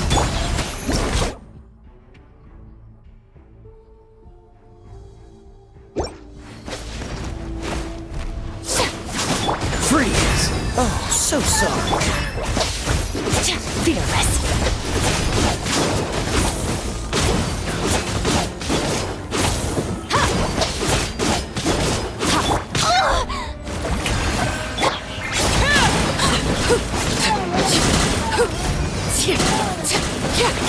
Time to shine!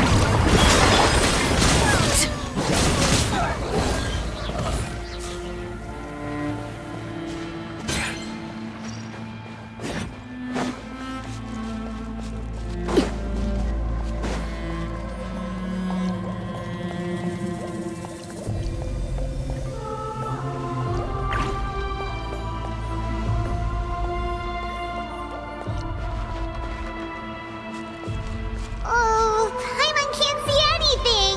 It's easy to get lost here. Just stick close.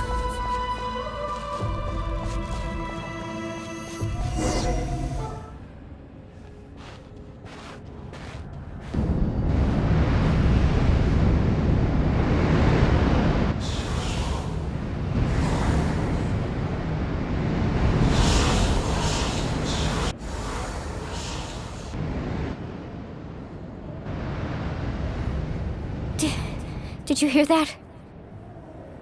What? Never mind. It was probably just my imagination. Don't scare Paimon like that! I heard it too. It was a voice from the abyss. What did it say? Doesn't matter. It certainly doesn't harbor good intentions.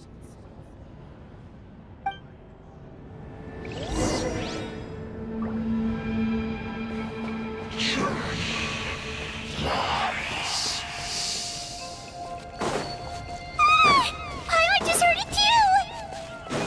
Let's keep going. Paimon wants to get out of this place!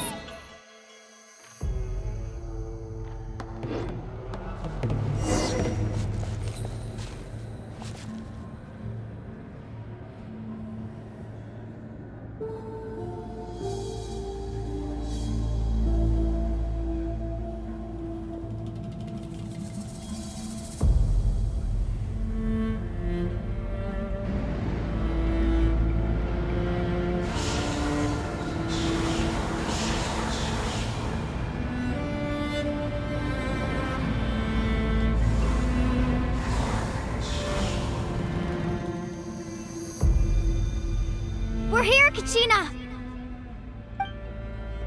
Oh, honey, you made it! Looks like our reunion will have to wait until we take care of these monsters. Good idea. Let's go!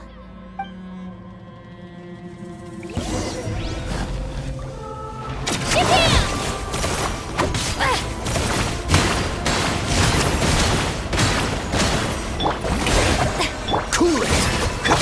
Extinguished. Power. Wasn't expecting this.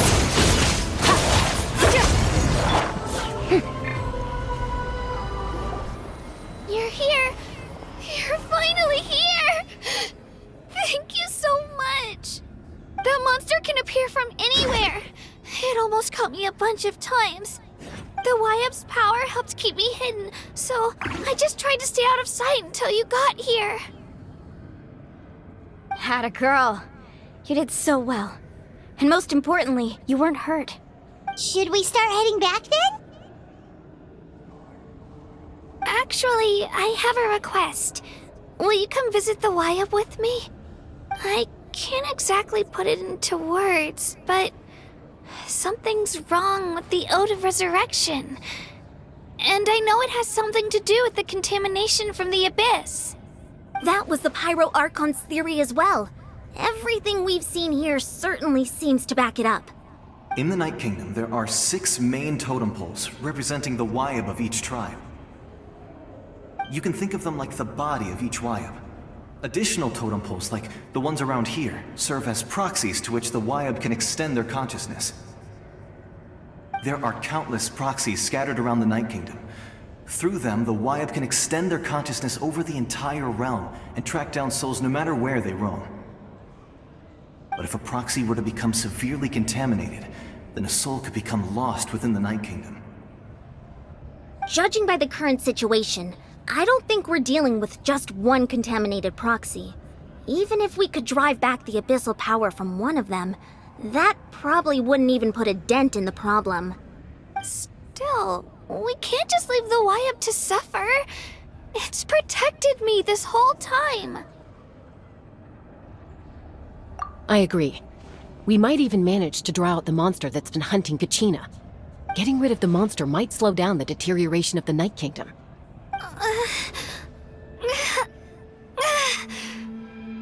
Kachina? What's wrong? Nothing. Just a headache.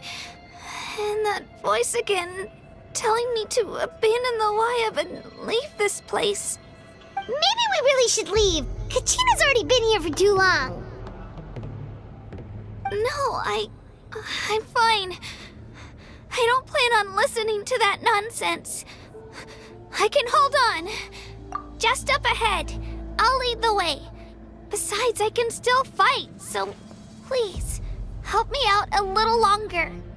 Listen to me, Kachina. We'll come with you, but that's because we want to help the Wyab, not because we have something to prove. You don't have anything to prove either. It's okay if you reach your limit. We'll be there for you.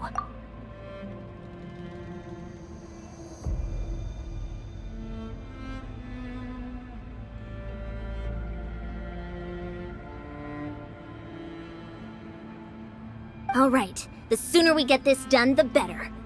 We've already come all this way, so we might as well try to get to the bottom of this. Let's go. This way. I'll stay here and try to stall the Abyss monster. All by yourself? That's too dangerous! It's all right. I may not be as strong as that monster, but I'm definitely more familiar with the area. Besides, I don't have much time left. If you're anything like my friend, I'm sure you're not particularly fond of goodbyes. So go. Achieve your goal, and return to the world where you belong. Thank you for everything. You're a true hero. Thank you. No one fights alone.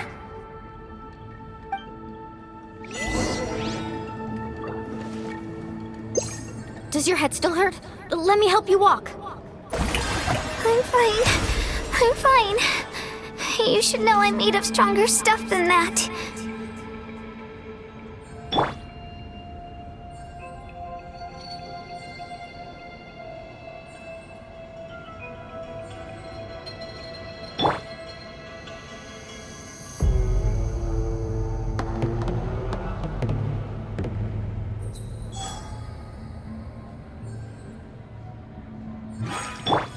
May I present?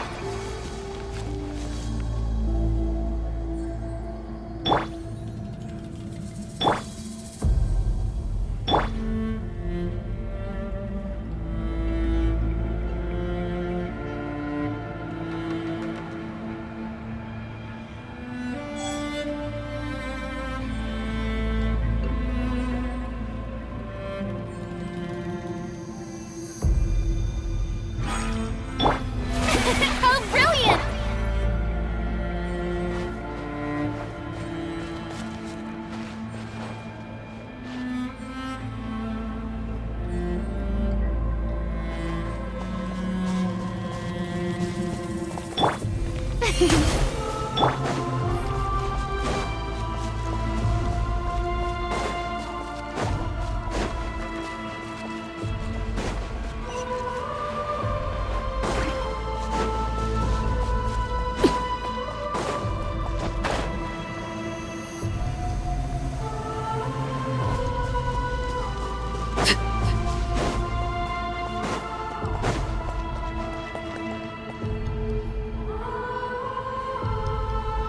Wyabb?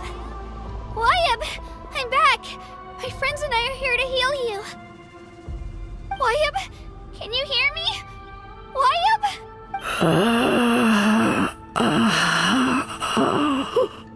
So we were right. The contamination is already too severe. It's preventing the Wyabb from answering our calls. All right, get ready, everyone. Time to purge the abyssal energy from this place. Careful. We've got company.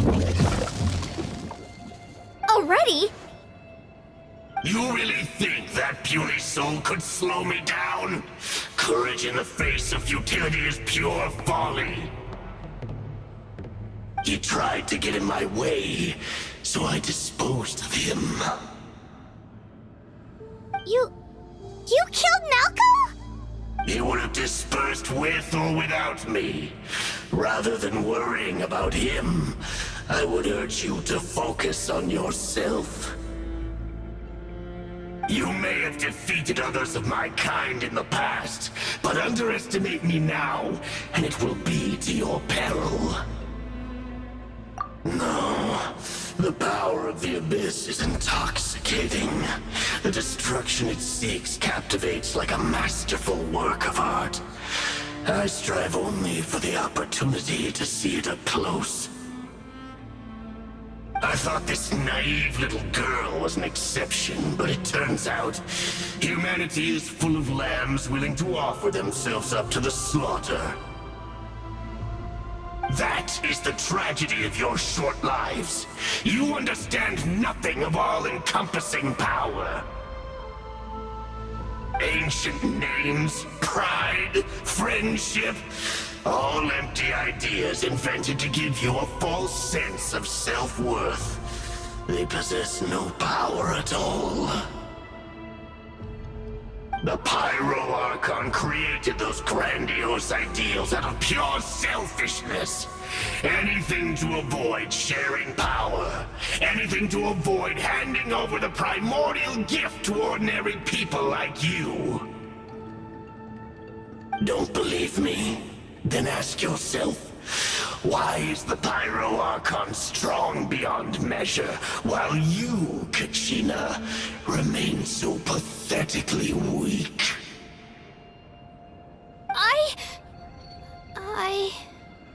Kachina! Give me your hand.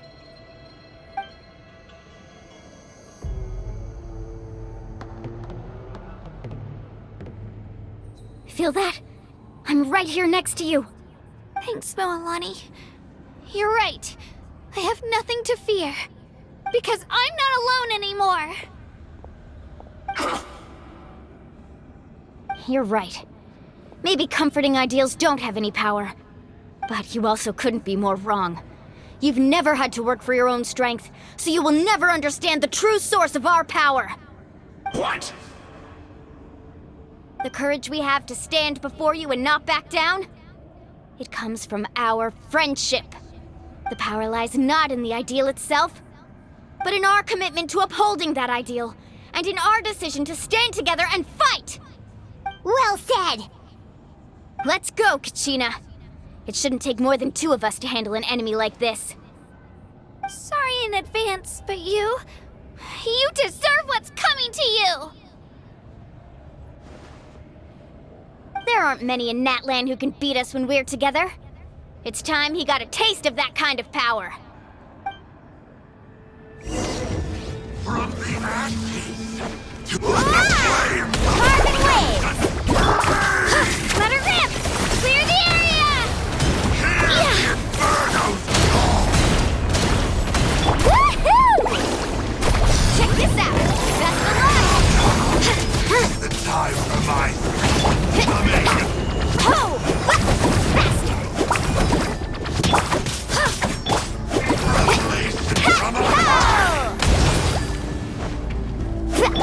Here goes!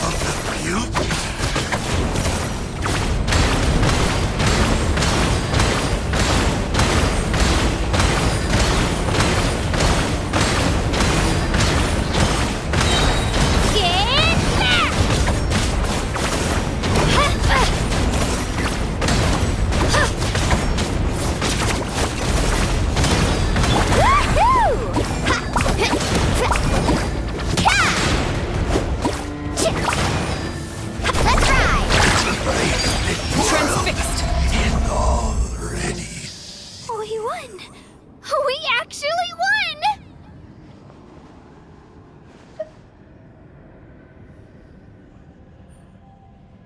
That's what he gets for underestimating you two. Fantastic work, Kachina! Absolutely fantastic! This makes me so unbelievably happy. I'm happy too, Mualani. Together we really are unstoppable!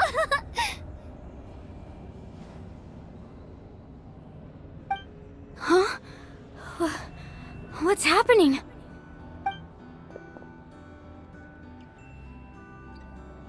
My ancient name is glowing?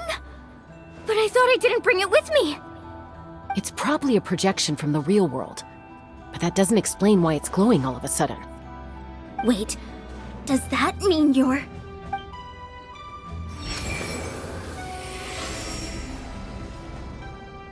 That was a bold move. Diving headfirst into the fire to save your friend. Especially in a place so overrun with abyssal corruption.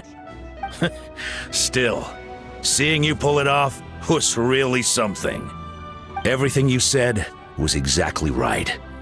As isolated individuals, we stand no chance against the power of the Abyss. It took years' worth of scars, and lots of unnecessary suffering, for me to understand that for myself. The Pyro Archon's plan will unite us as one. Everyone has a part to play. Only then will we have the power to defeat the strongest of foes. Who are you? Tupac, a warrior from the people of the Springs. I fought against the Abyss during the invasion 500 years ago. I've heard that name before. You were the giant who saved all of Natlan. Since you were able to awaken my words from your ancient name, that means you have fully embodied the aspirations of the Wyab. Under the name Umoja, you shall unite the tribes and save Natlan from its impending doom. Me? As long as blood still runs through your veins, even the tiniest spark of steel against stone can ignite a flame. Its blaze will become one with the gaze of all Natlan. Even amid everlasting darkness, our bonds remain eternal.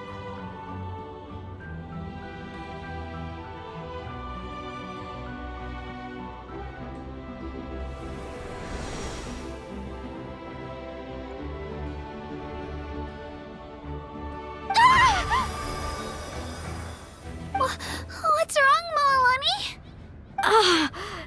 So many memories. My brain was just flooded with everything he once knew. So that's what happened. What do you mean? Did you just figure something out?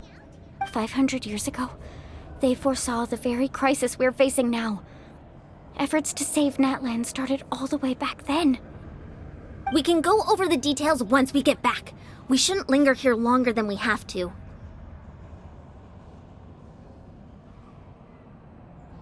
I know bits and pieces, but I had no idea Mualani was also part of the plan.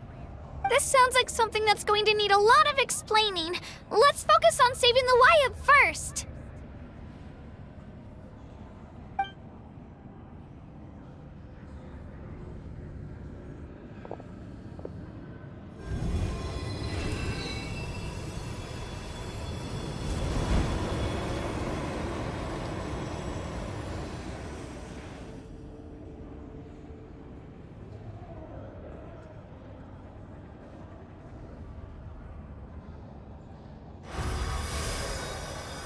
Okay, that should be enough.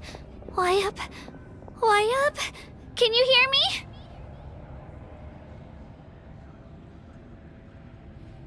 I hear your voice, Kachina. My dear child. Great. Well then, I'm afraid it's time to say goodbye. I just wanted to make sure you were okay before we leave, but we can't afford to stay here any longer. I was going to ask why you bestowed an ancient name upon someone like me, but it's okay. I'll keep searching within myself for the answer. I'll never stop trying to improve my strength. One day, I'll live up to the hero you saw in me. You are already an outstanding child in my eyes, Kachina. No matter what happens. Huh? You are all my most beloved children. It has always been my honor to protect and nurture you.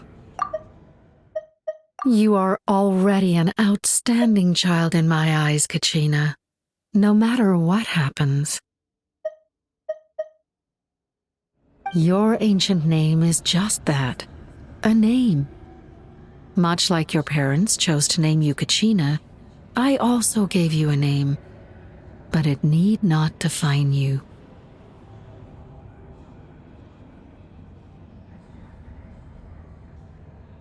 Focus on who you want to be. You are already worthy of your name. Now, you need only devote yourself to becoming a better you. The story of your ancient name is for you to continue. Just like your parents, my love for you will never change, no matter what the future holds.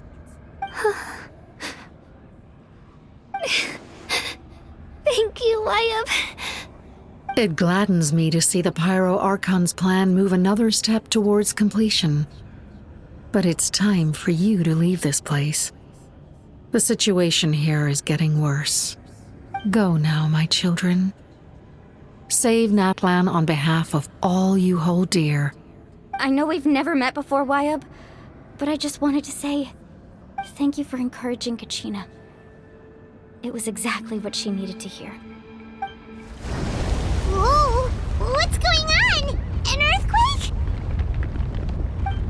We're out of time. It's the power of the Abyss. Quick, we need to run!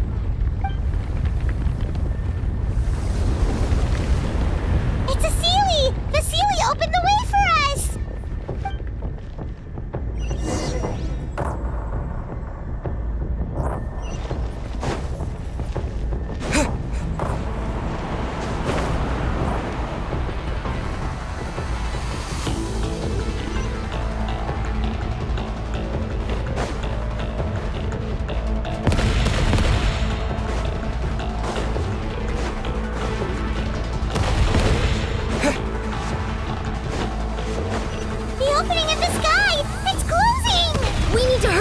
Or we'll be stuck here!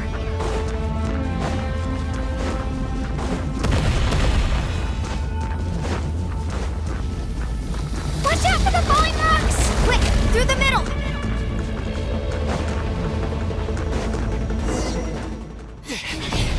Come on, faster! We'll never make it!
You've done well.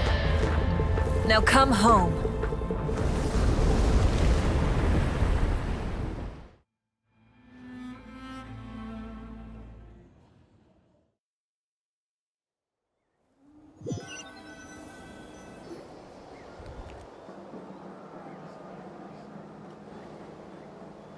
We're back! The Pyro Archon saved us. But she's not here. Yeah, didn't Didn't she say she used it all up? She's still in the speaker's chamber. What we saw in the Night Kingdom was just her consciousness. So you're saying her consciousness did all that? Every great display of power comes at a price. You must feel terrible, Kachina. Just hold on. We'll get you to a doctor soon. Let's get back to the stadium. The Pyro Archon said she'd have a doctor waiting for us. I recommend getting a full checkup, just to make sure no damage gets left behind. Paimon feels okay. What about you, Traveler? Right. You always seem to do pretty well against the Abyss. Let's get going. We need to share what we learned in the Night Kingdom as well. Right. The Y-Up mentioned something about the Pyro Archon's plan. What is it exactly? I'll let her explain everything. We're all a part of the plan now. Every move we make from here on out will decide Natlan's ultimate fate.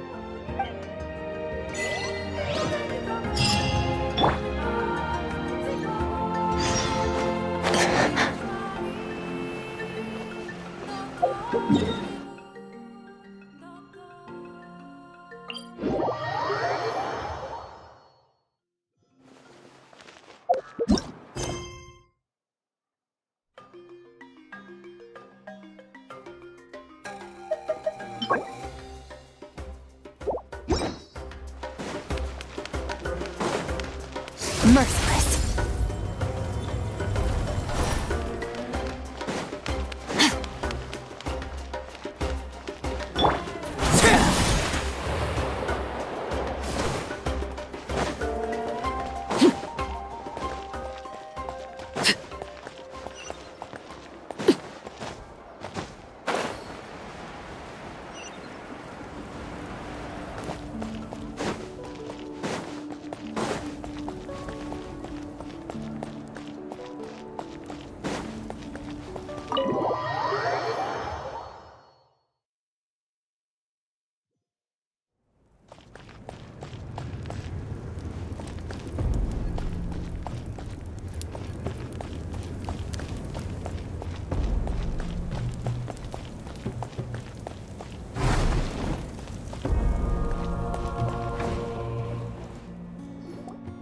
Huh.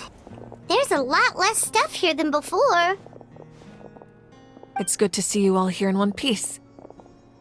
I know you must have a lot of questions, but let Koichi check you over first. It's best not to let any lingering effects of the Abyss go untreated. Thank goodness you made it back. I came here as soon as the Pyro Archon told me about your plan. Take a seat, everybody. I'll examine you one by one.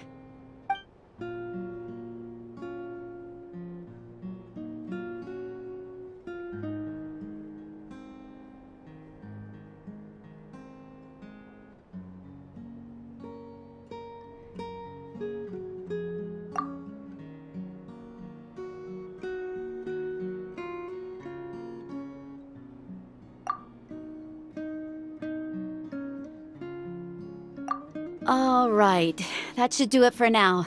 But just to be safe, I'll perform another checkup in a couple of days. I have to say, though, I've never seen anyone react to the Abyss like you, Traveler. It's like you're completely immune to its power. He always has been special like that. He can even purify its power.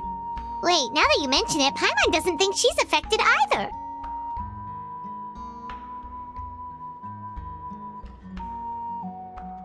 Given the current situation, that ability will likely play a great role in the events to come. Of course. I still have patients to see, so I'll head out. Thank you, Koichi. All right. We might not see eye to eye, but we both had good intentions. Just give it time. I'm sure we'll figure things out between us one day. Yeah.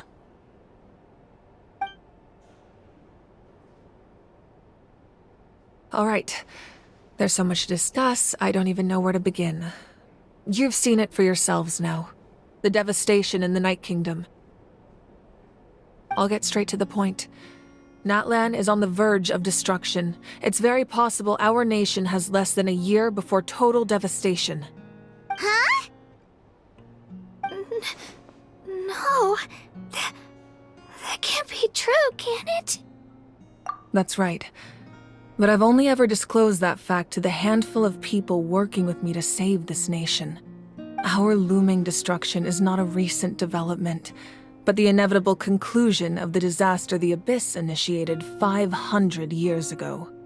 Mulani told us a little bit about that. 500 years ago, all the nations of Tevat were invaded by the Abyss. Unlike the other nations, Natlan never had stable and deep-rooted ley lines, so we suffered the worst of the invasion. The battle against the Abyss was exceedingly long and brutal. In the end, victory came at the cost of our civilization and countless lives. Even then, it took centuries of solving the disasters caused by the Abyss to finally achieve the peace we know today. And still, this is but a superficial victory. The forces of the Abyss have merely been driven back underground. Their threat to Natlan remains as real as ever. I'd never have guessed. The problems plaguing the Night Kingdom are all the more complicated because that realm is essentially functioning as Natlan's ley lines. Immediately after the war, our calculations estimated that we would have a maximum of 500 years before the Night Kingdom was completely lost to the Abyss. But at that time, we were a nation of the destitute. Our people no longer believed in victory, nor did they hold hope for the future. Our civilization was dying, our faith crumbling, and the line of power passed down from the Wayab nearly severed. If we didn't bring the nation back together, it would be foolish to even dream of defeating the Abyss in the future. So, the Archon had a long and involved discussion with the heroes of each tribe, and finally came up with a 500-year-long plan to save Natlan. So that's what happened. After finding Kachina, I encountered a strange figure who gave me a series of new memories. Since the plan was mentioned in those memories, I guess I've been chosen to play an important role in it. But there's still something I don't understand. Those memories showed me the Pyro Archon from back then. And it was you. Huh? But that doesn't make any sense. The Pyro Archon is supposed to be human. It's impossible for a human to live that long. That's right.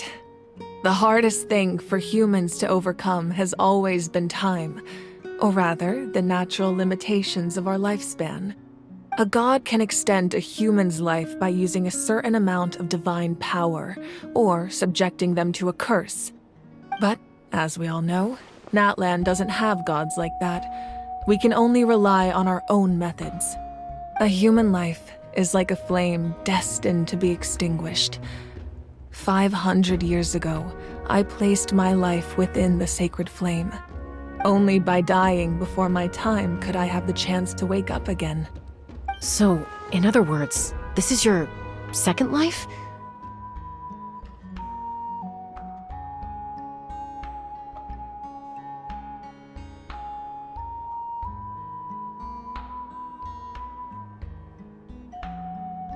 Yes. We only managed to defeat the Abyss all those years ago because the tribes came together as one. If the Natlan of the future was to have a fighting chance, the Pyro Archons that came after the war had to rebuild the decimated tribes.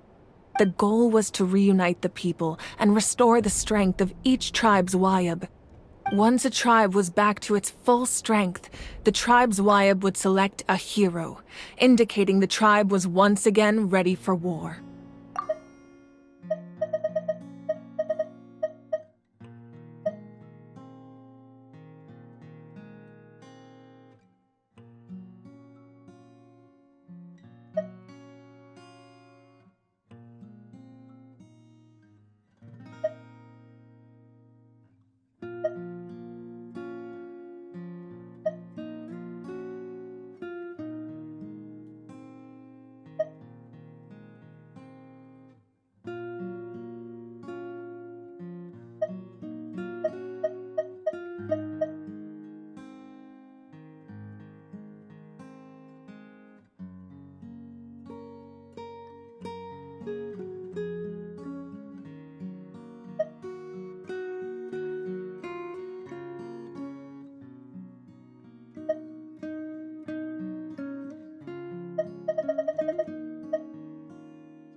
The Chosen would then stand by my side in defense of our nation, just like great heroes of old, 500 years ago. So that means I'm one of the Chosen? That's right. You bear the ancient name Umoja, the same one held by the hero from your tribe 500 years ago. It means unity. After your adventure in the Night Kingdom, I trust you've come to fully understand the meaning of that name. So in other words, you always knew who the Wyatt were going to pick from each tribe? Yes. According to the plan, each tribe was supposed to have been fully restored by the time I awoke.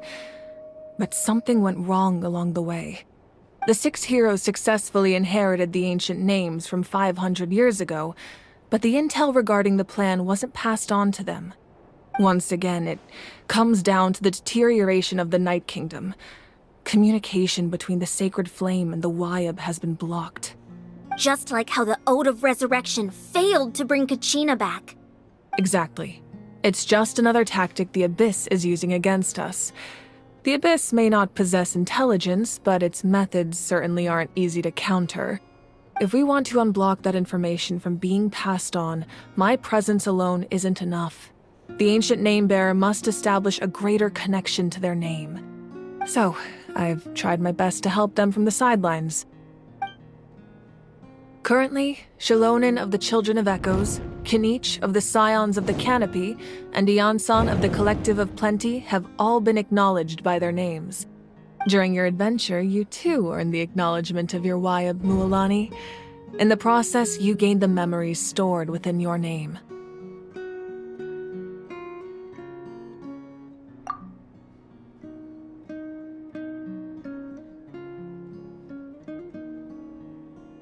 But we have less than a year! Yes, but we have no choice. We cannot start the plan until all the heroes have been gathered. That's also why I haven't been able to take action despite the urgency of the situation.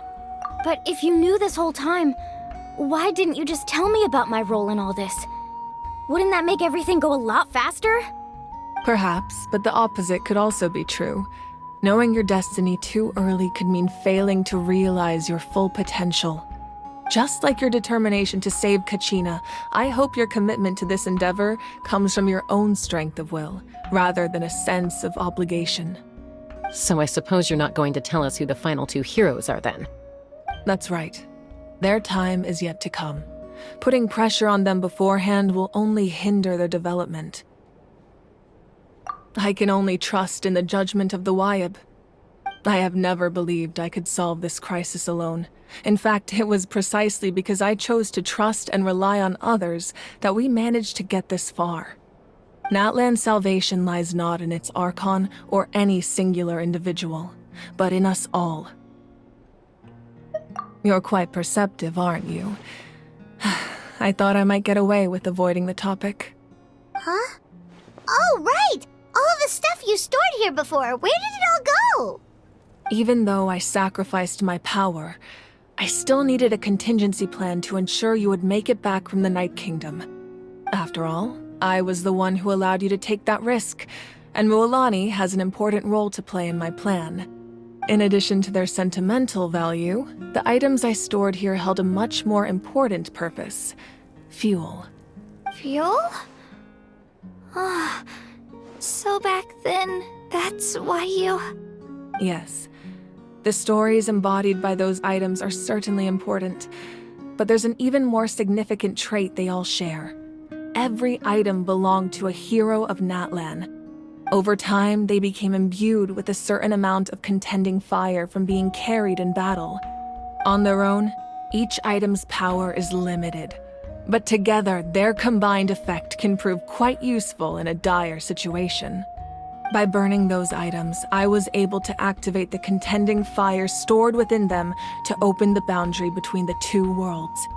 It was a rather crude approach, so all their power was depleted in an instant, as you can see. But weren't they all precious treasures? What about their stories? That's exactly why I dragged you all here. No matter what, I never wanted the Pyro Archon to have to use that power. Oh, I'm so sorry. You have nothing to be sorry for. You all deserve my thanks, actually. If you hadn't saved the totem pole, that area of the Night Kingdom would have been forever lost to the Abyss. And then, it would only be a matter of time before the Children of Echoes was met with disaster. Besides, when those heroes entrusted their belongings to me, or the Pyro Archon of their time, it was out of a desire to contribute to Natlan's survival. If they knew those items helped save the present-day heroes of Natlan, they would not mourn their loss. Even when you put it that way, I still feel bad. There's no need. Remember what I told you about time? The people and the events of the past are never truly lost to us. We simply carry them with us in a different form. In that sense, we didn't lose anything at all. If you still have regrets, let them fuel your resolve in the battles to come.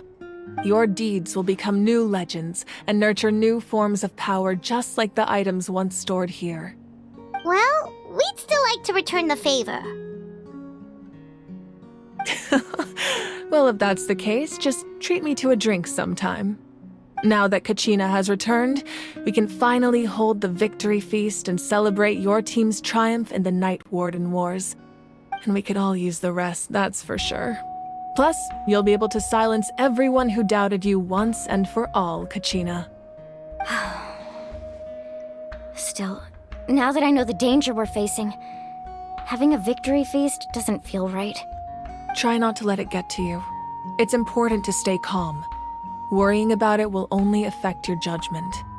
All right, you should head out. I'll join you in a bit.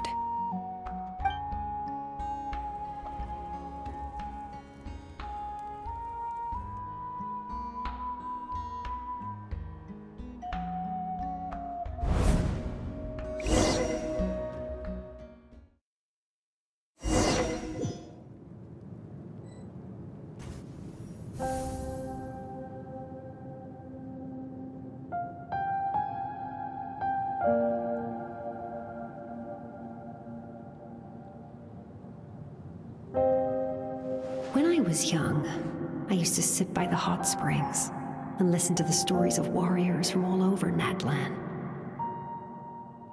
They attract people from all walks of life. Friends come easy here, no matter what tribe you're from. The people of the springs have never claimed the hot springs as their own private property. They are there to bring all hot spring buddies together. It's been really nice, seeing the children of my tribe get older. It's helped me gradually understand the true value of the springs.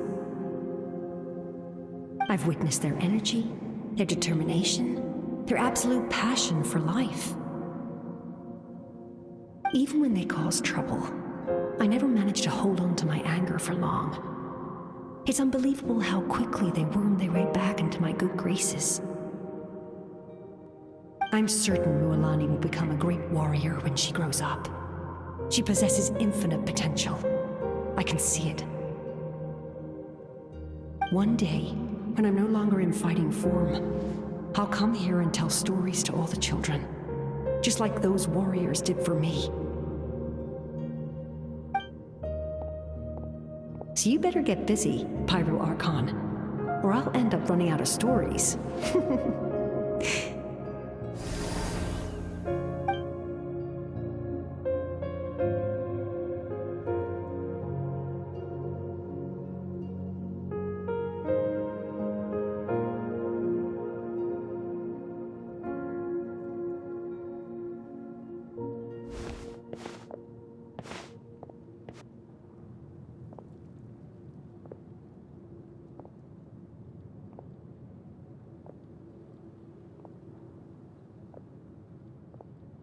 Our nation is engulfed in darkness. Our tribes stand divided, and yet you promise victory in the distant future.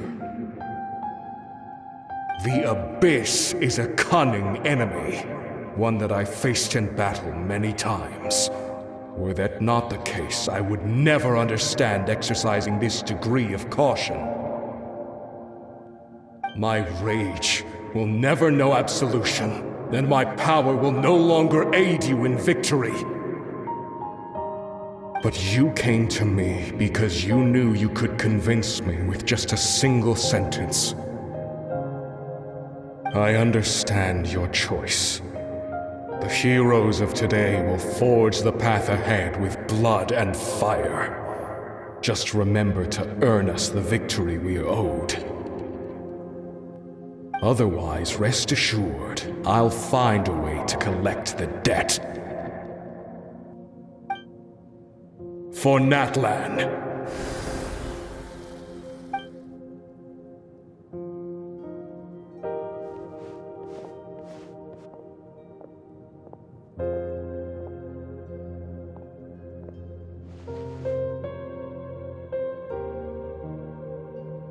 So, you're gonna head 500 years in the future to serve as the Pyro Archon again?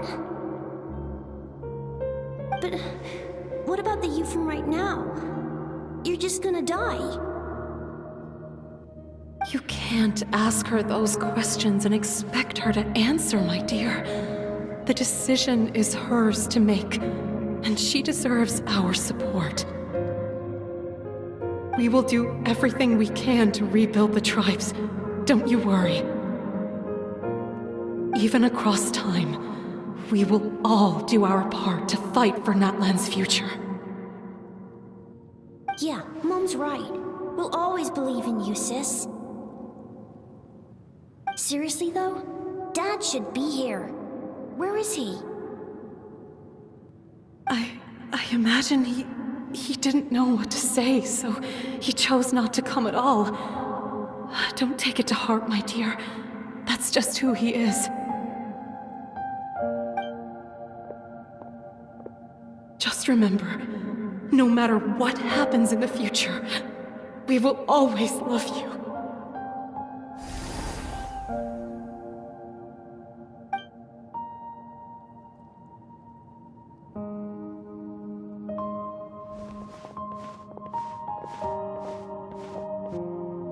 I'll come find you one day. I know I can't live that long, but I'll think of something. There has to be a way for us to meet again one day. If there's an answer out there somewhere, I'm gonna find it. So, don't forget about me.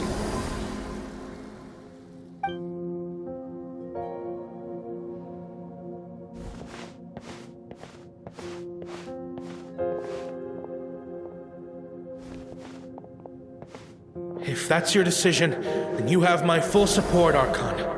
May our children live to see such a lovely son. For Natlan! No one fights alone.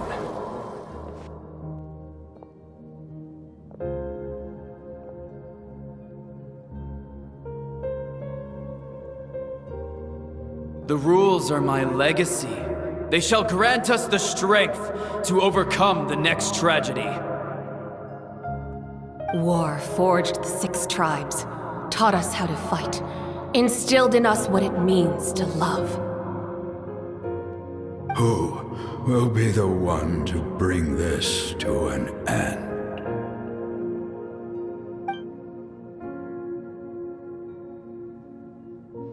We are the inheritors of memory and legend. Those who grew alongside sun and wind. Those who forged our own destiny and future. That is Natlan's fire. The lifeblood of our nation.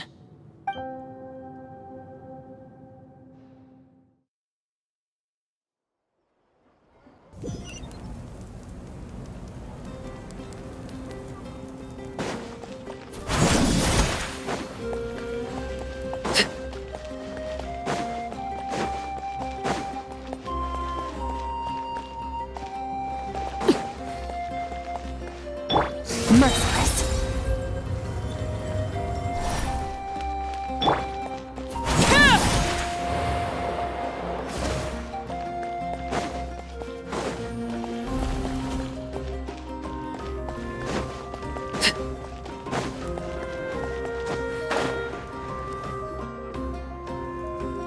Hey, Koichi! You here for the victory feast too? Oh, no. I knew Chaska would be here, so I just came to deliver some medicine. I was about to leave, actually. It's not that I don't want to celebrate Kachina and the others. I'm so glad she made it back. It's just...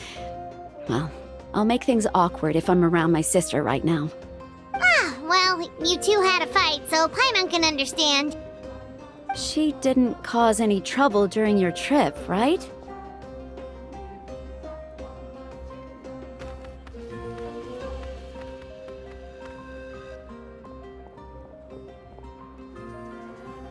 Yeah, she was super helpful. She gave us a lot of useful information about the Abyss. That's good. That's all I needed to know. Is there a reason you asked? You were pretty outspoken when we first met, but now it's like you're holding something back.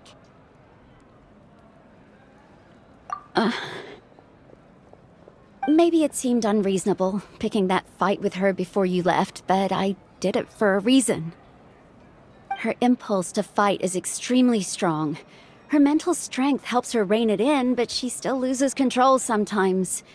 I had no idea what you might face in the Night Kingdom, so I didn't want to take any chances.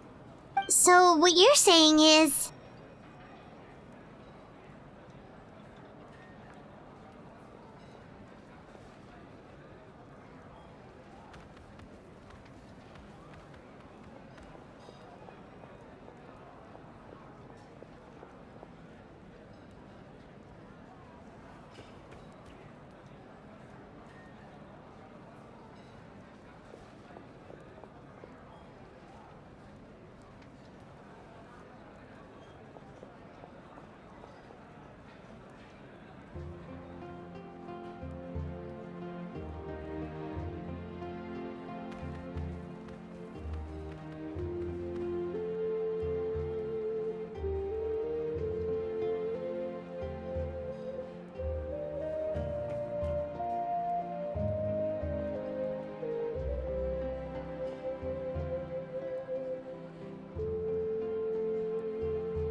Okay, so maybe it sounds a little stupid, but it works pretty well.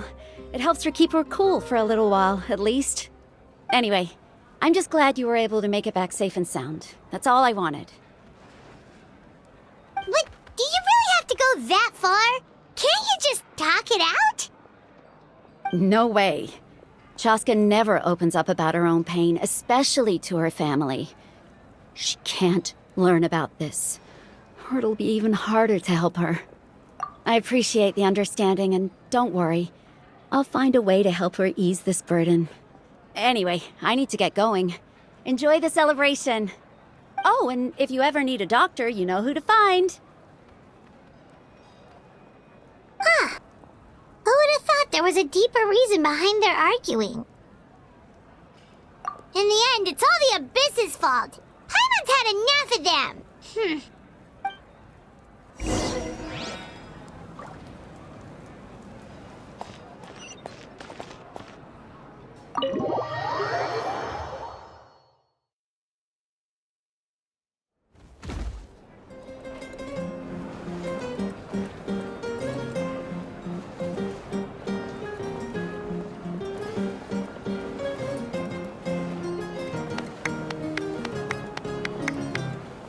Let's give a huge round of applause to our brave young warrior, Kachina! Woohoo! Well done, Kachina. Thank you, everyone. I'm so glad I finally made it. I always knew you could do it. With so much potential at your age, you have a great future ahead of you. You're one to talk. Don't think I didn't know you were the first person to abandon your team. I'll be dealing with you when we get back. I had no choice. My friend invited me. I couldn't just say no. Oh, really? So you weren't just trying to get ahead in the first round? I wasn't, I swear. I just happened to find that bearer injured in the wild, so I stopped to bandage his wounds.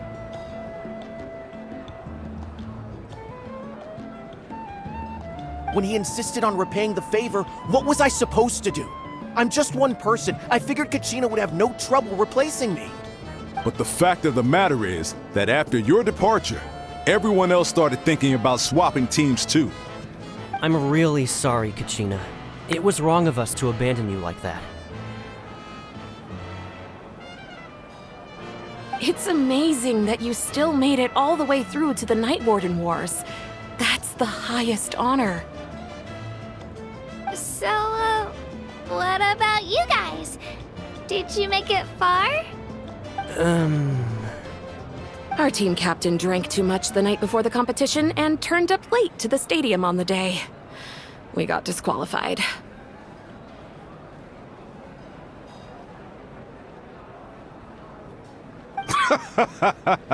Serves you all right.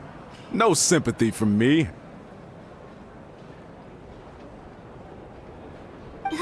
All right. There's no need to be like that, Uncle Pakal. Dear friends, I'd like to say a few words. Firstly, I'm grateful to my friends and our great Archon for helping to bring me back. This traveler and his companion Paimon are some of the strongest people I've ever met. If they were allowed to participate in the pilgrimage, I have no doubt that they'd win the whole thing.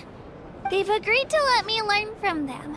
With their help, I believe I can become even stronger still. And let's not forget my good friends, Moalani, Chaska, Kanich, and Ayan-san. They all helped the Traveler and Paimon figure out a way to bring me back from the Night Kingdom.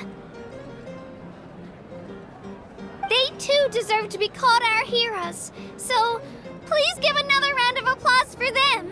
Thank you so much. Well said! I'll drink to that. How does it feel being a hero, Kachina? To be honest, it's a bit overwhelming. It all just feels so surreal. Well, you better get used to it. Next up, undefeated champion!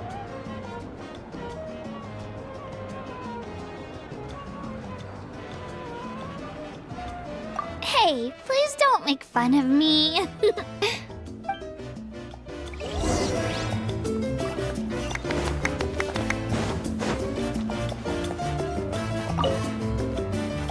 Ah, you're here. Have some fruit juice. I got it specially for you two. How did you know? That's Paimon's favorite! You look like you've still got questions. Ask away.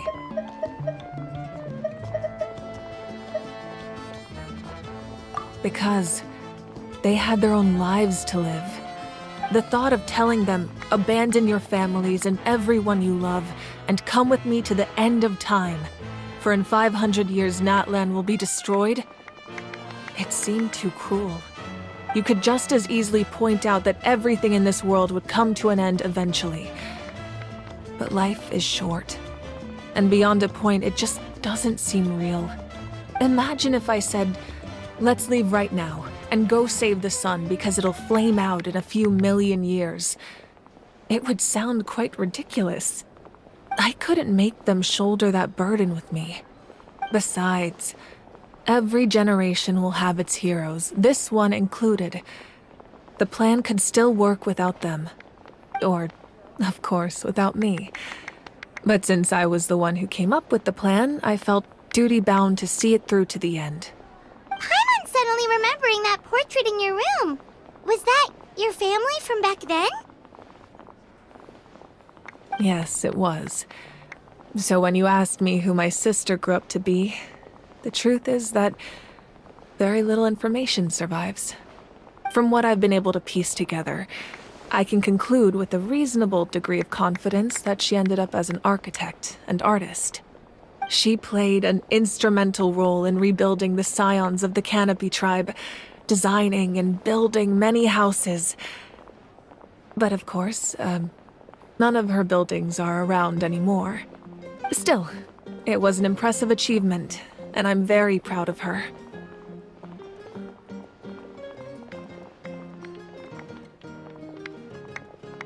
You feel loss keenly. It seems to stir up feelings of regret in you. But this is something I have long since come to terms with. This is a war, and there can be no war without loss. I am already far more fortunate than those who lost their lives to the Abyss. The people of Natlan look to me as their Archon, and the weight of their expectations is mine to bear. I must see our fate through to the very end, no matter what I may find there. Yeah, doesn't that mean the way everything ends has already been written, including your plan? I suppose, but so what? Don't forget, time takes many forms. The past, present, and future coexist, and all are equally important. Even if the future ends in destruction, there's still no reason to give up on the here and now. And it's precisely because we humans cannot know our fate that we will never give up on our struggle. This is a pivotal moment. We are still 2 heroes short. Well, 3 to be precise. There's one further hero who I'm hoping to get on my side, whatever it takes.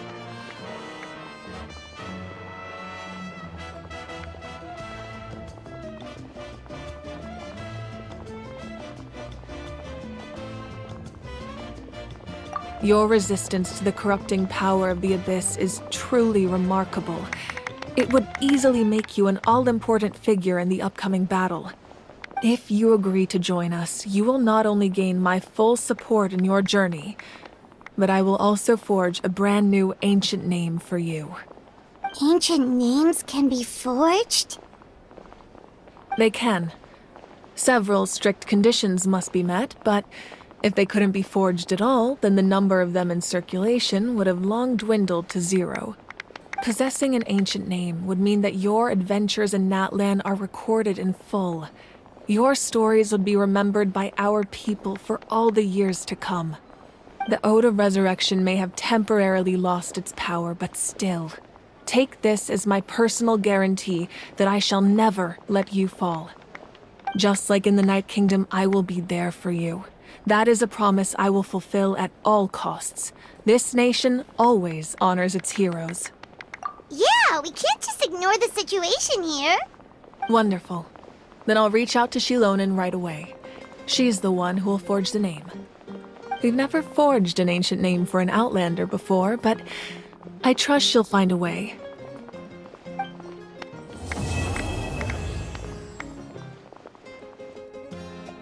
My lord, we've received word that the Pyro Archon has lost much of her power. Although your injury complicates things, this is most certainly the opportune time to seize the Gnosis. Victory and defeat are rules, not outcomes. I have never taken advantage of an opponent in a time of weakness, and I don't intend to start now. As for you, I must confess, I did not expect that little trick of yours to save the day. My lord, we've received word that the Pyro Archon has lost much of her power. Although your injury complicates things, this is most certainly the opportune time to seize the Gnosis. Victory and defeat are rules, not outcomes.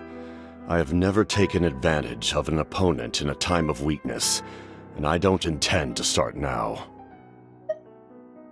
As for you, I must confess, I did not expect that little trick of yours to save the day. No matter how dense the fog, as long as the sun remains, we cannot turn day into night. She could have dispelled it. She simply chose not to.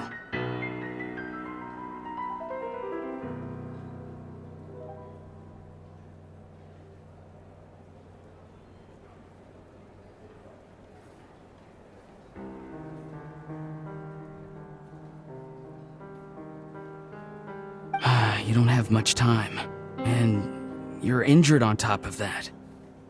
What do you plan to do next? I'm beginning to see just how useful you may turn out to be. You heard something from here, didn't you?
Ad Astra.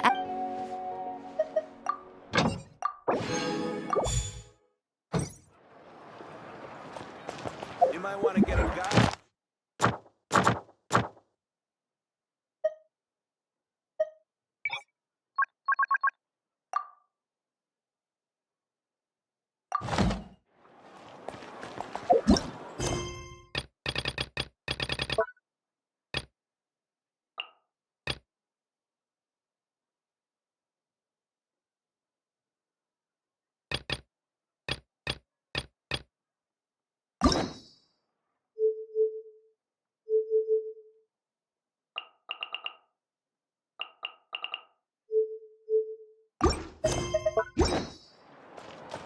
The biggest one in history. Time to see.